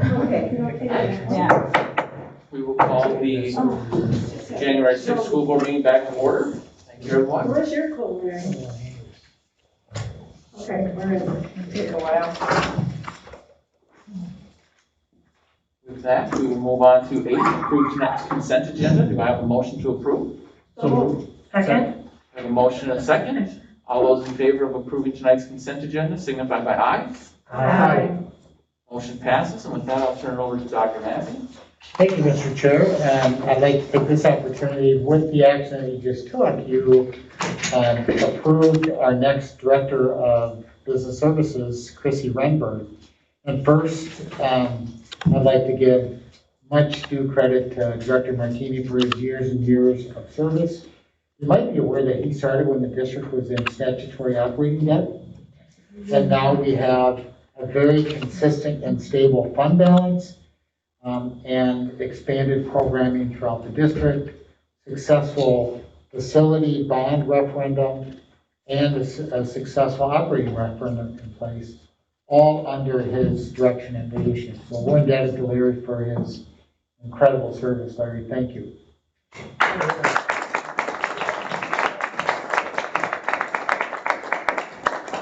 And with that, I would ask Chrissy Renberg, his replacement, and now board approved, starting July 1st, our next Director of Business Services. Chrissy's currently our controller and has been with us a number of years, so we're excited to have Chrissy on board. Thank you very much. I'm super excited to be here and excited for the next decade or two to be here twice a month with you guys. We just wanted to give you a little bit about my background. I did do my undergrad at St. Cloud State University in elementary education. I do hold a Minnesota teaching license. I then went to Roseville area schools for 17 years. And so I did a little bit in human resources, then spent majority of time in teaching and learning, and then in finance. Back in 2011, I went and got my MBA at St. Cloud State University because I just love the finance side of schools so much that I just knew that that's where I wanted to be. And so 2.5 years ago, as Dr. Massey mentioned, I came to Forest Lake area schools. Leaving someplace that you had been for 16 years was really hard, thinking about what it was going to be like. But coming to Forest Lake made me feel just at home as I was in Roseville. And the staff here is so amazing. The district is amazing. The board is amazing. And I'm so excited to serve this community. I am a community member, and I have an elementary school student and a middle school student in the Forest Lake district. Very excited to be here and follow in the amazing footsteps of Larry Martini, and he has been a great mentor, and I know he will continue to be as we make this transition. Congratulations. Yeah, we're excited. I'm excited to work with you. Thank you.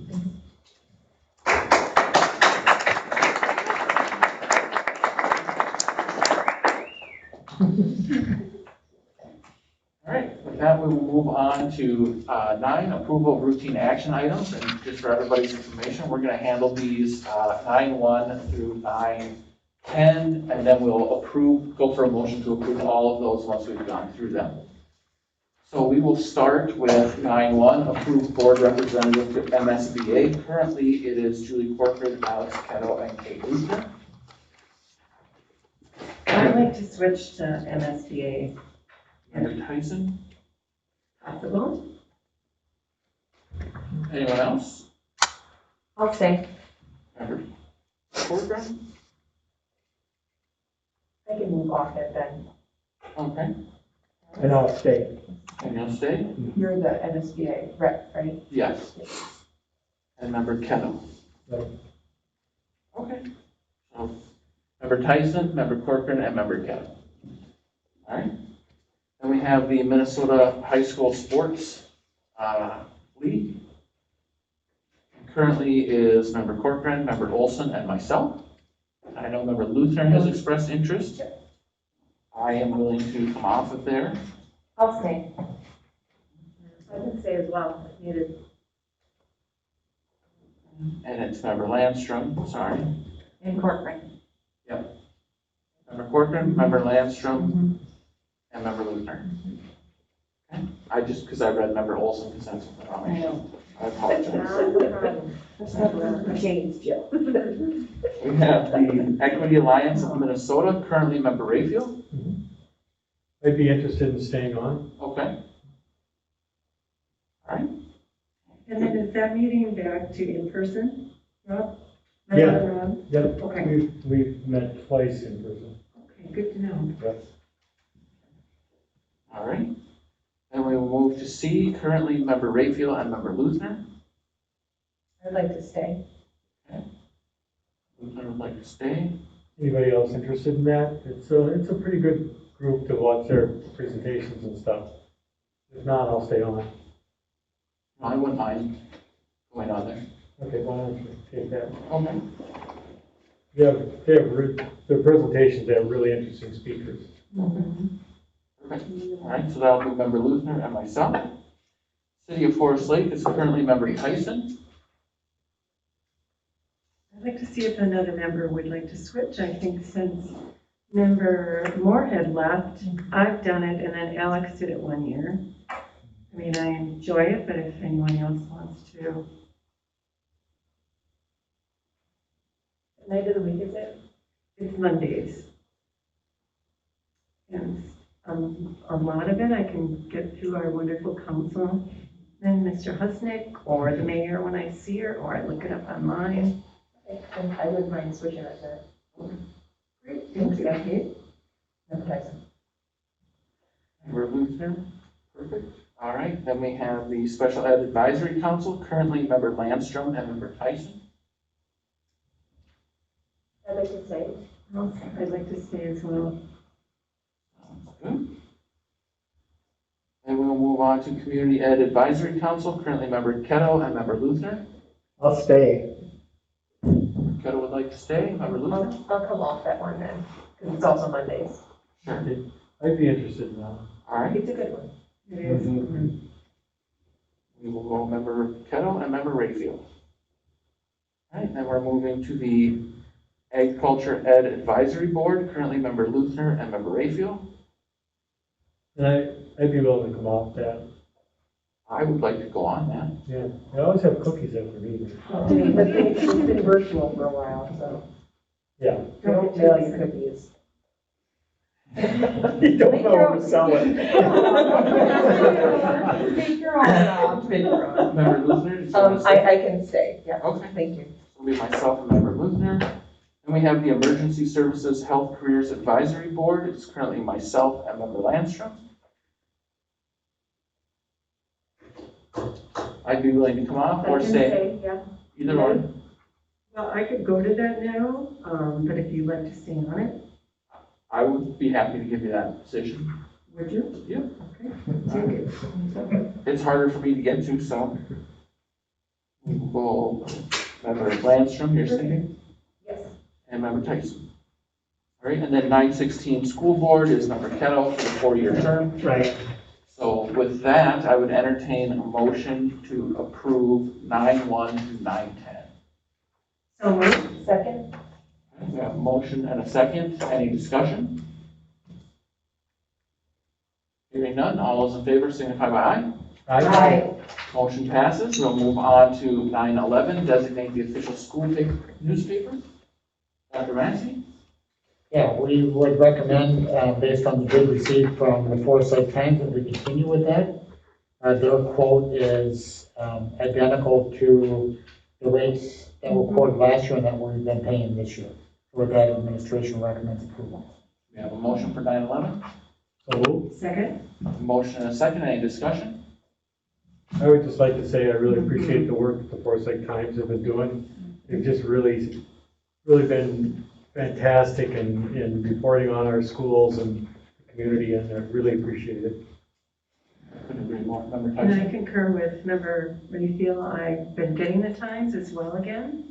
And it's just an excellent paper to read now. There's so much more in there and just great articles and ratings. So kudos and thank you. Any further discussion? Hearing none. Member Tyson, would you please take a roll call? Member Corbin? Aye. Member Kettle? Aye. Member Landstrom? Aye. Member Rayfield? Aye. Member Tyson votes aye. Member Peterson? Aye. And Member Luzner? Aye. All ayes. Motion passes. We'll move to 912, set school board salaries. I'd like to make a motion that we take the base salary and increase by 2%. Motion, do we have a second? Second. We have a motion and a second. Discussion? Yeah, I think that the 2% matches what we've been doing with our bargaining groups, and I've always been a strong proponent of the school board salaries, of them keeping moving forward. We had a problem years ago where we had fallen so far behind, and then we had to make a big jump. We're still far behind most school districts, and I think we're all fine with that, but I think the 2% increase is a way of not getting into a situation where we have to make a big jump. You want that, I'm not sure the amendment included the director positions as well? My motion put the 2% on the base. On the base, okay, the director stipends, and then separately. Correct. Member Luther, you had your hand up? I just concur, pretty much exactly the same thing. Okay. For the record, that equates out to $10.17 a month. So, for those who want to quick math. Do not calculate your hourly rate. Do not. All right, so we have a motion and a second. Any further discussion? Hearing none. Member Tyson, would you take a roll call? Member Kettle. Aye. Member Landstrom. Aye. Member Rayfield. Aye. Member Tyson votes aye. Member Peterson. Aye. Member Luther. Aye. And Member Corbin. Aye. All ayes. Motion passes. With that, we'll move on to 913. Just let me clarify. Based on that motion, will the director at 400 and the other position, the vice chair, treasurer, and clerk remain at 200? Correct. Yeah, I think it's just on the monthly. Yeah, it's on the monthly. Okay. So that was the intent of my motion. All right, with that, we will move to 913, school board committee assignments. I have these assignments here. The 6 p.m. committees, it will be buildings and grounds, member Kettle and myself. Curriculum, instruction, and equity would be member Landstrom and member Tyson. Staff welfare would be member Luzner, member Rayfield, and member Corbin. And then for 7 p.m. committees, communications will be member Tyson and member Rayfield. Finance will be myself, member Corcoran, and member Luzner. And policy would be member Landstrom and member Kettle. And I would entertain a motion to accept those as appointed. So moved. Second. Motion and a second. Any discussion? Hearing none. All those in favor signify by aye. Aye. Motion passes. We'll move on to action items. 10-1, Forest Lake Area School staff retirement notices. We have a motion to accept 10-1. So moved. Second. Motion and a second. Any discussion? I'd like to recognize Susan Serwinski, Food Service Technology Specialist for 15 years of service in the district. Then we had Patricia Howard, ECSE teacher, retiring after 9 years of service. And Claire Ritchie, a special education paraprofessional with 21 years of service. Thank you for your years of service. With that, any further discussion? All those in favor of accepting 10-1 signify by aye. Aye. Motion passes. We'll move to 10-2, donations. Member Kettle? For this month, we had a total of $18,012.28 in total donations. We had a $8,225.53 donation from Scandia Elementary Enrichment Foundation, SEEF, for literacy materials for the school. We had $2,856 donated by Michael Baudette for a caliper and grinder for the industrial tech programs. Almost $23,000, $2297.75 from the Red Line Club for payment for girls hockey coach bus trips for away games. $2,000 from the Forest Lake Lions Club for the marching band support, the A Lions. $833 for the Blue Line Club for boys hockey, 2 coach bus trips. $500 from each of Johnson Turner Legal, Olson Sewer Service, and the Community Scholarship Foundation for use with the Spring 2022 Hall of Fame induction. And last, again, but hardly least, $300 from Lynn and Ren Brandenburg providing funds for student resources as needed, once again for a total of $18,012.28. Be it resolved by the School Board of Independent School District 831 that the school board accept in appreciation the following contributions and permit their use as designated by those donors. So we have a motion. Do we have a second? Second. I have a motion and a second. Any discussion? I really appreciate the reading on that, Member Kettle. I like it. All those in favor of accepting tonight's donation signify by aye. Aye. Motion passes. We'll move to 10.3, out-of-state travel by school board members, policy 103B. Dr. Massey. The purpose of this policy is to control out-of-state travel by school board members as required by law. This policy has been reviewed by the policy committee, and it comes here with no recommended changes, and we recommend approval. We have a motion on 10.3. So Second. A motion and a second. Discussion? This was when we discussed in policy, no changes, but ever hopeful we'll leave the state again. Someday. It could happen. Thank you, Member Lister. Any other discussion? Hearing none, Member Tyson, please take a roll call. Member Landstrom? Aye. Member Rayfield? Aye. Member Tyson votes aye. Member Peterson? Aye. Member Luzner? Aye. Member Corcoran? Aye. Member Kettle? aye. All ayes. With that, we'll move on to 10.4, student school board representative policy 117. We have a motion? Second. Oh, I'm sorry. I should have turned it over to Dr. Massey. Well, We have a motion and a second, but. Right. We've had a lot of conversation on ways to engage students more with school board activity and get students in front of the board for presentation and engagement with the board. We've, the last number of months, had really dynamic presentations from student leadership groups at the high school. Along with that conversation, the board asked that the policy committee consider the development of a policy should the board decide to adopt a policy and move forward with a student liaison to the school board or school board member. So that policy has been discussed and developed by the policy committee, and it was presented as a first reading last month, here tonight for discussion and a vote by the board.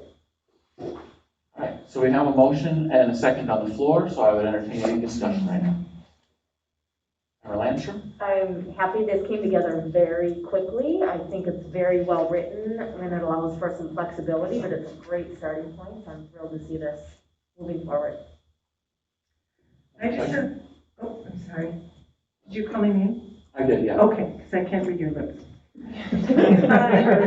I'll try to speak up. I know, you're good. I just still have a couple of places in the policy that I have question marks. One is 3.5, that I think when the chair picks the two school board members, that there should be representation from the high school, whether it's a dean or an AEP or the principal himself. I just think that that two-member board, the two members selected by the chair, needs to have input from the high school. The other thing what became completely apparent to me in this policy is that it's a two-student policy, and nowhere in the policy does it reference doing the onboarding and the training for the junior and the senior. So I think somewhere that should be included as well. And then I did read in here, and I'm wondering, I'm not sure if the superintendent would know, but that there was a board vote to end it, and I'm not seeing that language in there. I thought I saw that. Is it still in there and I can't find I thought it it? was near the It's end. near the end. It's 5-3. 5-3. Yeah. 5-3, but I mean, should it say majority or should it say unanimous? Does it need that clarification? I'm not sure. Well, most school board votes are majority. Just majority then. Okay, I just wanted to clarify that as well. And I also want to thank the policy committee. I know Donna's not here, but I feel like we're in very challenging times right now, 20 months of a pandemic, and we put this on them to do a brand new policy for us. That's a lot of work. They did an excellent job. We have had quite a bit of robust discussion about it. I'm just going to quickly reiterate a couple of my points that I feel that the best involvement for our students is in our committee work. I worked side by side with high school students on those committees, and I think it's an excellent learning experience. They can ask questions, they can bring their input, they're well integrated with the group, they can ask questions of the HR director herself. I mean, it's a very, very positive outcome. And I also feel like our student reports, I'm really liking that piece. I think that they bring the relevancy. It's just like hearing it right from the horse's mouth versus a student report coming and that student trying to do academics, sports, and everything. We're hearing it right from the student groups. So I really, really, really like that, and I want to see that continue. I also think that the perception of trying to keep up with the Joneses or the school down the road or the district across, you know, we stand on our own merits, and I want to do what's best for the students in our district.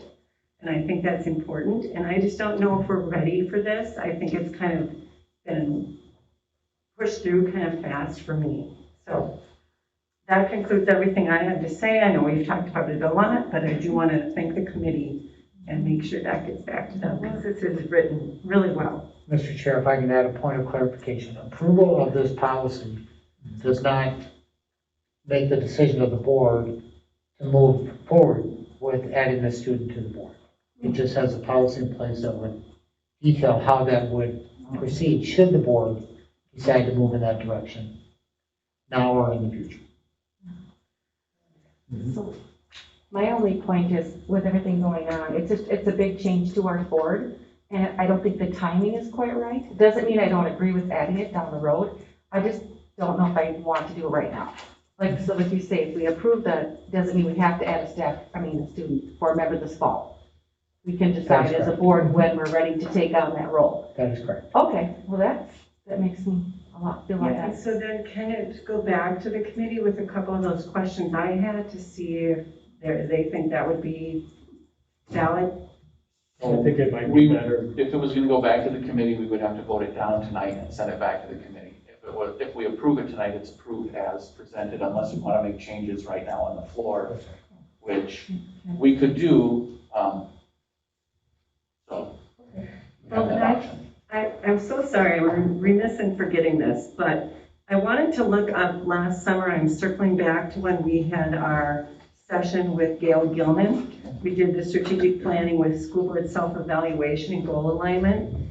So one of the things in there, because I remembered this, and I think that it's really important because in order to set this up for success, we need to be on board with the mentoring piece. That's going to be really important for the two students. So anyway, in here under Q21, it says, together with the superintendent, share the responsibility for the orientation of new board members and forming a new inclusive team. Implement a process for orientating newly elected board members, including mentees, reviewing written protocols, and then she lists the links to those items. So I think until we kind of can get our mentoring down, I don't know if we're ready to move forward and mentor students in the school board realm. Member Tyson, any other discussion? Member Luther?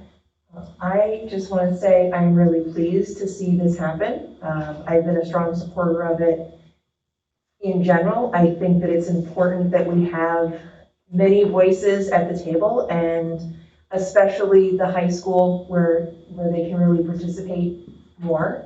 I agree that the committees are a great place to go, and every time someone said, well, what about this? I'm like, yes, yes, yes, yes. Can we have that too? Yes. So this isn't exclusionary, this is inclusionary.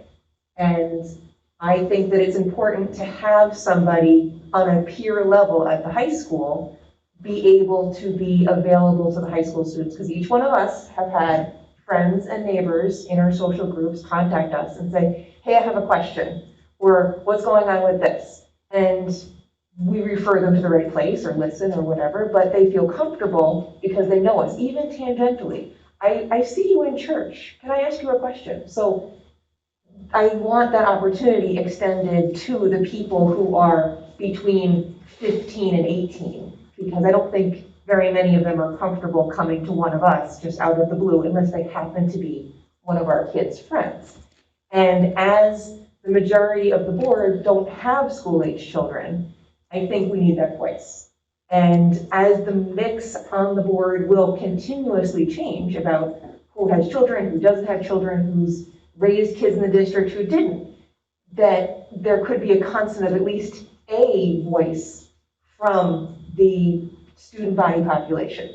And I agree with Member Tyson that the presentations are fabulous. I love the presentations, which is why I invite so many people so often come to the school board meetings, see the presentations, see what's happening at Linwood, see what's happening at Lido, see what's happening in community ed, because you don't know what you don't know. And that goes for the high school, because they came, they presented, they left. And if somebody's sitting here, then they come, they sit, they hear everything. And it sticks with them. And every kid I've talked to says, wow, I'd love to do that. So I've gotten pretty good buy-in. And I mean, I'm talking to kids that are coming to these meetings, but I think that there's people that are very interested in seeing this side of the equation.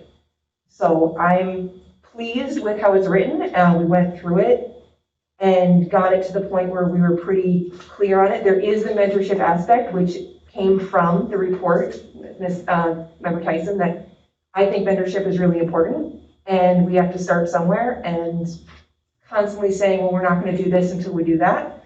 I don't know, it's chicken and the egg, like it's cyclical. So starting with a student that could be mentored kicks off the process, who knows?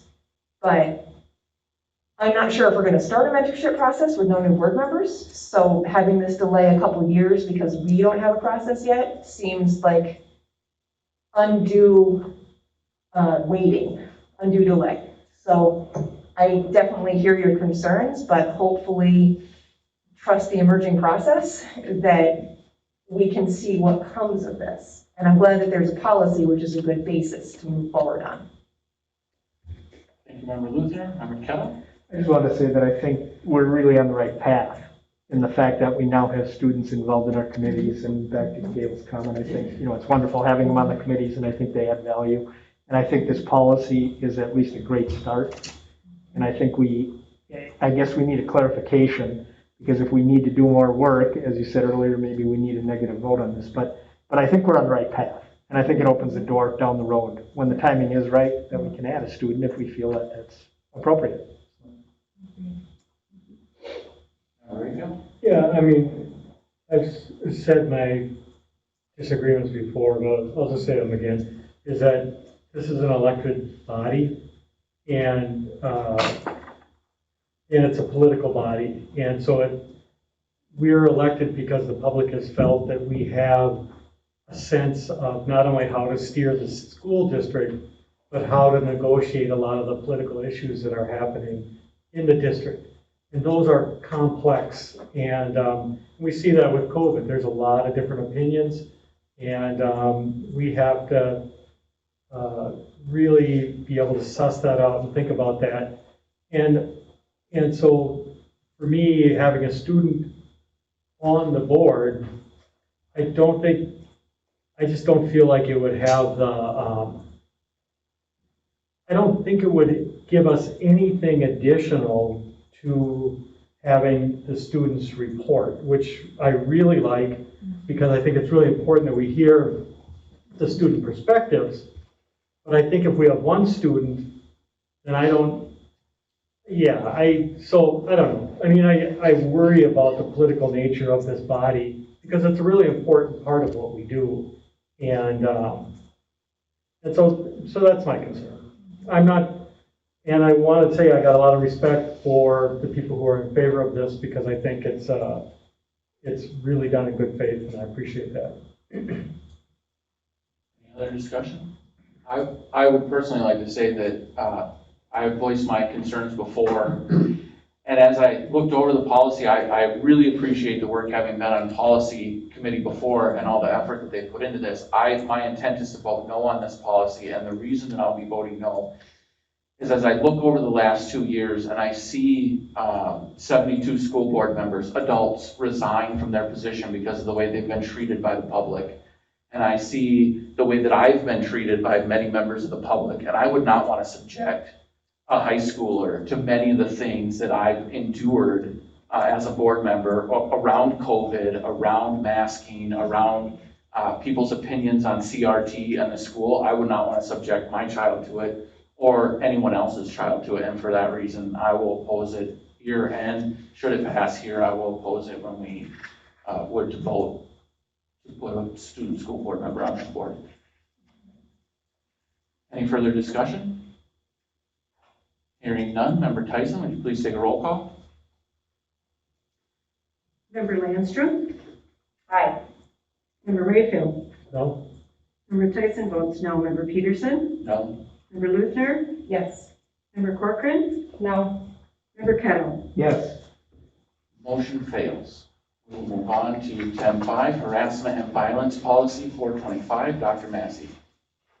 The purpose of this policy is to maintain a learning and working environment that is free from harassment and violence on the basis of race, color, creed, religion, national origin, sex, age, marital status, familial status, status with regard to public assistance, sexual orientation, including gender identity or expression, or disability.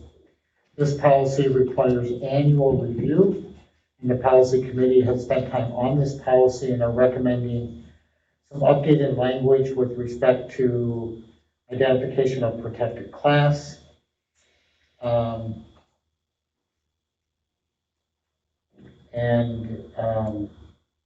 also on page 10, item 6B, indication of and additional language regarding notification of complaints and who is notified. And with that, administration recommends approval. We have a motion. So moved. Second. We have a motion and a second. Discussion? Hearing none, Member Clerk, would you please take a roll call? Member Rayfield? Aye. Member Tyson votes aye. Member Peterson? Aye. Member Luthner? Aye. Member Corcoran? Aye. Member Kettle? Aye. And Member Landstrom? Aye. All ayes. Move on to 10.6, Student Transportation Safety Policy 531. Dr. Massey. The purpose of this policy is to provide safe transportation for students and to educate students on safety issues and the responsibilities of school bus ridership. The noteworthy change recommended by the policy committee is related to section 4, item 3, where we're referencing the district tobacco policy 427 and referencing that and linking that to this policy. With that, administration recommends approval. Do we have a motion on 10.6? So moved. Second. A motion and a second. Any discussion? I would just like to, Member Chair, I would like to say that in the policy committee, we went through quite a bit of this, kind of rereading it, and I just want to be clear that we've spent quite a bit of time on this. Member Rayfield, Member Tyson. I just have a question for the superintendent. How do we share this out with charter schools that we transport? You know, they are familiar with this information, and I don't know that I have the specifics to give you tonight, but we'll certainly look into that. Great. Thank you. Any further discussion? Hearing none, Member Tyson, would you please take a roll call? Member Tyson votes aye. Member Peterson? Aye. Member Luthner? Aye. Member Corcoran? Aye. Member Kettle? Aye. Member Landstrom? Aye. And Member Rayfield? Aye. All ayes. All right, we'll move to 10.7, Forest Lake Area High School in-course proposal, Principles of Management, Director Jacobson. Thank you, Director Peterson, Superintendent Massey, members of the board. First, I'd like to say thank you for the generous and kind words earlier tonight. If you were to use an art analogy of the middle school and the pathway work that we're doing is becoming a clearer picture. The brushstrokes have really been laid by community members, parents as part of our strategic planning process, a committee of more than 30 teachers and other educators across the middle school and high school, students that we lured in with coffee and donuts to give that group a lot of input and feedback on the work. local community members who are owners of businesses and future hiring managers of some of our students have really fed the work that has been done so far. And of course, the teachers that have continued to carry that torch in terms of writing these courses, the curriculum coordinators that have been facilitating those conversations and that work over and over again. So I'd like to say that we're getting there, but we're going to have more courses to bring to you in the spring and in the summer as to phase 2 of that work for the middle school. But with that said, we've got 4 high school courses here for proposal tonight. These are the second reading of these courses. Back in December, we did a first reading where we did a deeper description of the courses. 10.7 is a course around principles of management. This would be in our business and administration pathway that we have at the high school. This is a course really centered around employee motivation, leadership, organizational structure, culture, decision-making dynamics, and this sort of thing. It's a course that is taught in partnership with Pine Technical College. So students who enroll in this course and complete it would get a dual credit both through Pine Tech and through our high school, and administration would recommend that you approve the passage of this course. We have a motion for 10.7. So moved. Second. I have a motion and a second. Discussion. Member Loosner? I enjoyed all my management courses, and hopefully they learn a lot from them, including top-down leadership. So hopefully it's going to be a great recommendation for the course. Any further discussion? Hearing none. Member Tyson, would you please take a roll call? Member Peterson? Aye. Member Lisner? Aye. Member Corcoran? Aye. Member Ketto? Aye. Member Landstrom? Aye. Member Rayfield? Aye. Member Tyson votes aye. All ayes. Motion passes. We'll move to 10.8. Forest Lake Area High School new course proposal, medical dosages. Yes, this is again another course that we presented to the board in a first reading in December. This course sits within our health sciences pathway at the high school. This would, like the previous course, be a course that we would teach in conjunction or partnership with Pine Technical College. It's a course centering around teaching students about medical dosages. How do you determine that? How do you do the calculations related to a dosage based on a person's needs, the terminology and these sorts of things. And we, as administration, would recommend approval of this course. We have a motion to approve 10.8. So moved. A second? Second. Motion and second. Discussion? Oh, Go ahead. I just have a question about, let's say that one of these courses just didn't get very many people signing up. What happens to them? That's a great question. What happened is we would just not run the course for that particular semester or that particular year. This sometimes at times happens in a few courses that we have in our registration guide. Certainly we like to offer as many courses to students, and based on the level of student interest, we offer a section if we can. Okay. I guess I should have asked it as, what if the other courses are so great that it doesn't leave enough for this one? Yeah. Yeah. Same answer. Yeah, same answer. All right, then we'll go member Ketto, then member Tyson. I just wanted to put in a plug. My wife was a registered nurse in the Fairview system for 45 years, and I told her about these 3 particular courses we're voting on tonight. She thought this was outstanding based on her medical career. So this is great. Member Tyson. I just have a quick question, JP. So all of these are so on point with, careers that are out there right now. How did these integrate with our CNA program, or CNA? Yeah. Certified nursing Nursing assistant. assistant. Yeah. So these are courses that particular team of educators in that pathway area, health sciences, determine that these don't currently exist. They fill a gap in what we currently have in that area. Perfect. Yep. And so if a student who is going to be a nurse would likely be of high interest in courses, and being able to take these as a senior or as a junior would have long-lasting benefits to them. Currently, they would have to wait to take that until they get to college. Now they'd be able to take them with us. Excellent. And these courses supplement and strengthen those pathways aligned with CNA and EMS and EMR. Wow. That's fantastic. Thank you. Any other discussion? Hearing none, Member Tyson, please take a roll. Member Luther? Aye. Member Corcoran? Aye. Member Kettle? Aye. Member Landstrom? Aye. Member Rayfield? Aye. Member Tyson votes aye. Member Peterson? Aye. All ayes. We'll move to 10-9, Forest Lake Area High School new course proposal, medical terminology. Again, this is a course in our health sciences pathway. It's around helping students in that area learn all the definitions, the pronunciations, the correct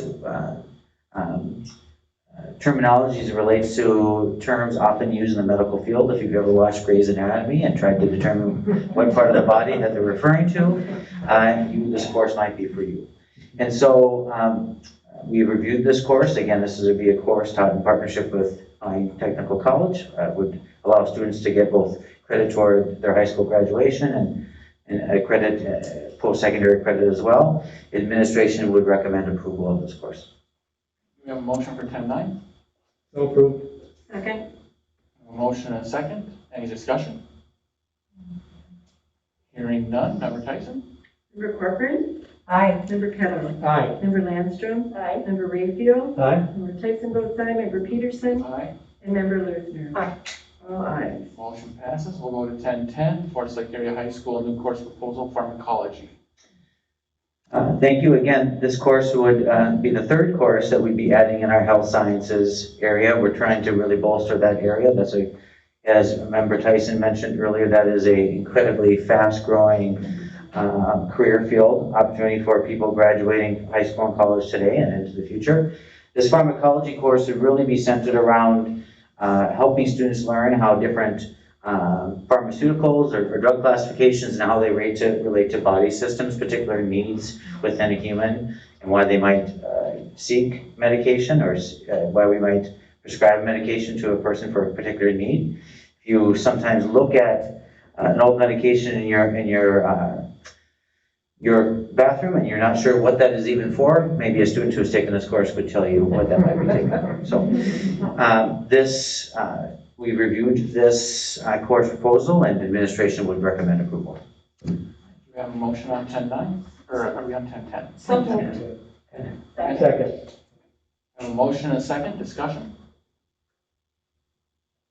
I would like to say that I love the fact that these courses line up with Pine Tech and the financial savings that provides for kids going to college is something often we don't talk about. We just think that, everybody understands that, but I don't know that everybody does. So I wanted to make sure to mention that, they get these college credits at no additional cost to the student. So. And I guess what I love is that they can explore these classes and make sure it's really where they want to go when they graduate. That, to me, puts them light years ahead of when I graduated. I didn't even know what I was doing. So, yeah. And if I could, I might add to that, a student that might think that they're not able, or they could never possibly flourish in a college level class would be able, they have a very low stakes, opportunity to try that and then prove themselves wrong. Right. Just give them the self-confidence they need. Yeah. Any further discussion? Hearing none, Member Tyson? Member Kettle? Aye. Member Landstrom? Aye. Member Rayfield? Aye. Member Tyson votes aye. Member Peterson? Aye. Member Luther? Aye. And Member Corcoran? Aye. All ayes. Motion passes. Thank you, Director Jacobson. With that, we will move on to 10-11, approve the 2022 legislative platform. Dr. Massey. Thank you, Mr. Chair. Later this month, the legislature will convene for the session, the mid-session in the biennium. The previous year, they set the 2-year budget. This year, it's a bonding bill. What's unique is the $7.7 billion surplus that the state is working with. Now, some of those are one-time dollars.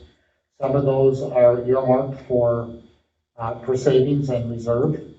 But there's significant dollars the legislature will be working with, in addition to bonding, that we hope and expect some level of a supplemental budget bill.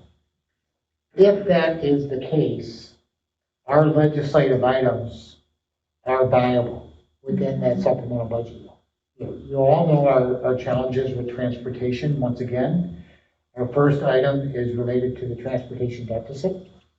We were in both the House and Senate bills last year, and lost out in the final negotiations when they set the education, omnibus education bill.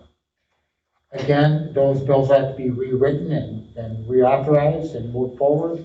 We have a lot of traction at the legislature on our transportation bill, so we'll continue to lobby on that front.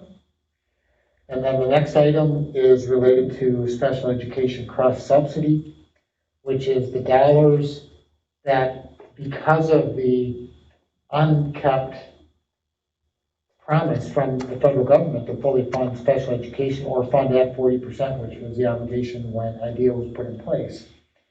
The state has picked up some of that cross-subsidy, and districts, through general fund, has had to pick up the difference. It is substantial. The state has made some gains there, not nearly enough, and will continue to push and lobby in that way, and in that direction. And then lastly, just continuing to address general fund per pupil funding deficits. The state has not kept up with inflation on per pupil funding. That gap is significant. You've seen the charts.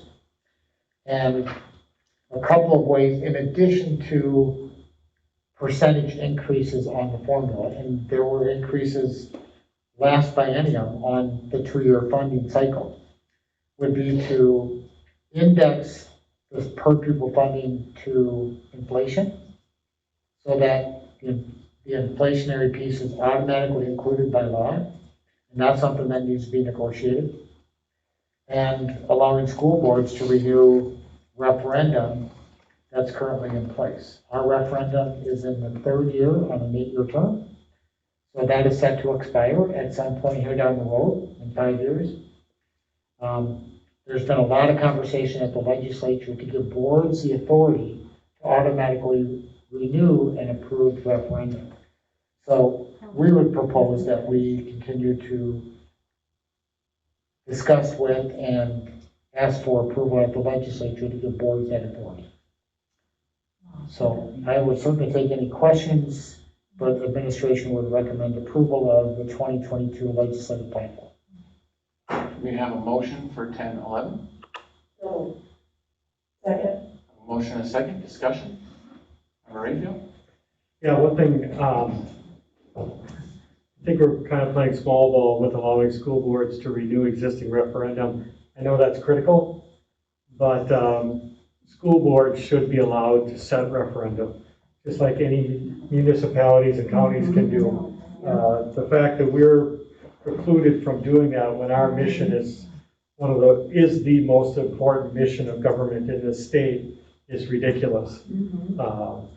The other thing I would, when we say address general education funding inequities,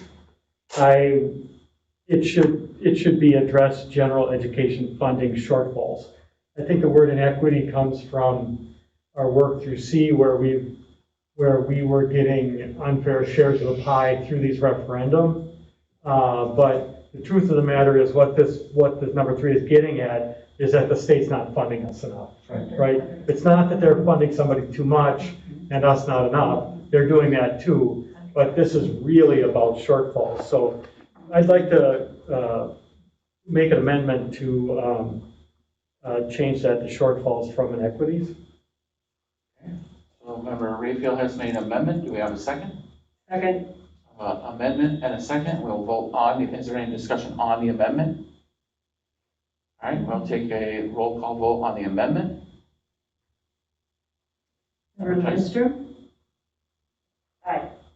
Member Rayfield? Aye. Member Tyson votes aye. Member Peterson? Aye. Member Luthner? Aye. Member Corcoran? Aye. And Member Kettle? Aye. All ayes. The amendment passes. We have more further discussion on the legislative platform as amended. Looks great. No, I think that that's a good word. I do too. Because that's exactly what it is. Yeah, and also allowing us to renew our, I mean, it just would save so much time and energy and money if we could just do it like we should be able to. So I totally agree with that. And I'm just so curious, and I never quite understand why MSBA doesn't make that part of their platform. Because I've brought it up with some of them, and they just are not there. And I think it just seems so obvious that we should be able to do that. Any further discussion? All right, Member Clerk, would you please take a roll call on 1011, the 2022 legislative platform as amended? Member Rayfield? Aye. Member Tyson votes aye. Member Peterson? Aye. Member Luther? Aye. Member Corcoran? Aye. Member Kettle? Aye. Member Landstrom? Aye. All ayes. Motion passes. We'll move to 1012, approve the 2022 custodian employment agreement. Dr. Massey. Thank you, Mr. Chair. I'm excited to bring this agreement back to you for approval with a ratified agreement in the second year of the contract, where initially we set salary improvements at 0 in the second year, which is the 21-22 school year, the year we're in. With your approval, that would move to a 2% raise in the second year of this contract. Administration recommends approval. We have a motion for 1012. So moved. Second. Motion and second. Discussion? Just a thank you to our Barbie. It's a well-deserved. I couldn't agree more. Any further discussion? Hearing none, Member Tyson, would you please take a roll call? Member Tyson votes aye. Member Peterson? Aye. Member Luther? Aye. Member Corcoran? Aye. Member Kettle? Aye. Member Landstrom? Aye. And Member Rayfield? Aye. All ayes. Motion passes. We'll move to 1013, approve the 2022 school age care employee agreement. Dr. Massey. Thank you. And in similar fashion, we have a ratified agreement for this salary improvement of 2% in the second year with the school age care employment group, and administration would recommend approval. A motion on 1013. Move to approve? Second. Motion and second. Discussion? For clarification, were they also at 0 and not going to? That is correct, yep. Okay. Tyson. I also clarified with the superintendent that the site coordinator is not in this. I have some other questions for him, but they're in the general benefits. Any further discussion? Hearing none, Member Tyson, would you please take a roll call? Member Peterson? Aye. Member Luther? Aye. Member Corcoran? Aye. Member Kettle? Aye. Member Landstrom? Aye. Member Rayfield? Aye. Member Tyson votes aye. All ayes. Motion passes. We'll move to 1014, resolution directing the superintendent and administration to make recommendations for reductions in positions, programs, and services, and reasons therefore for the 22-23 school year. Thank you, Mr. Chair. This is an annual item that comes to the board this time of year as we, as an administrative team, begin our staffing and budget preparation process. Every year, based on enrollment in a particular school, or overall enrollment, or enrollment in a particular class, shifting in staffing and shifting in staff positions is determined by enrollment and registration for different courses. So this approval would give administration the approval to proceed with that budget and staffing development process, where ultimately on April 7th, at the conclusion of that work, we would bring staffing and budget recommendations to the board for the following year. Administration recommends approval. We have a motion on 1014. So moved. Second. We have a motion and a second. Discussion? Hearing none. Member Tyson. Member Luther? Aye. Member Corcoran? Aye. Member Kettle? Aye. Member Landstrom? Aye. Member Rayfield? Aye. Member Tyson votes aye. Member Peterson? Aye. All ayes. Motion passes. We will move to new business. 11.1, the first reading, professional development and mentoring policy 402. Dr. Massey. Typically, we don't ask for your approval on a first reading, but I am asking for your approval tonight. This policy is obsolete based on developments and movements in professional development and mentoring. This policy, again, is obsolete, and administration would recommend approval of the discontinuance of this policy. We have a motion to discontinue policy 402. So moved. Second? Motion and a second. Discussion? Hearing none. Member Tyson, would you please say roll call? Member Corcoran? Aye. Member Kettle? Aye. Member Landstrom? Aye. Member Rayfield? Aye. Member Tyson votes aye. Member Peterson? Aye. Never lose her. All ayes. Motion passes. 11.2, first reading, transportation, employee, drug, and alcohol policy, 430. Dr. Massey. All school district transportation employees whose positions require a commercial driver's license will be required to undergo drug and alcohol testing in accordance with federal law and the applicable provisions of this policy. The policy committees reviewed this policy and are recommending no changes at this time. Dr. Massey, we'll move to 11.3, first reading, bullying prohibition policy, 541. The purpose of this policy is to assist the school district in its goal of preventing and responding to acts of bullying, intimidation, violence, reprisal, retaliation, and other similar disruptive and detrimental behavior. Policy committee has reviewed this policy and are recommending no changes at this time. Thank you again. And with that, we'll move to review your upcoming calendar dates, and I would entertain a motion to adjourn. So moved. Second. A motion and a second. All those in favor of adjournment signify by aye. Aye.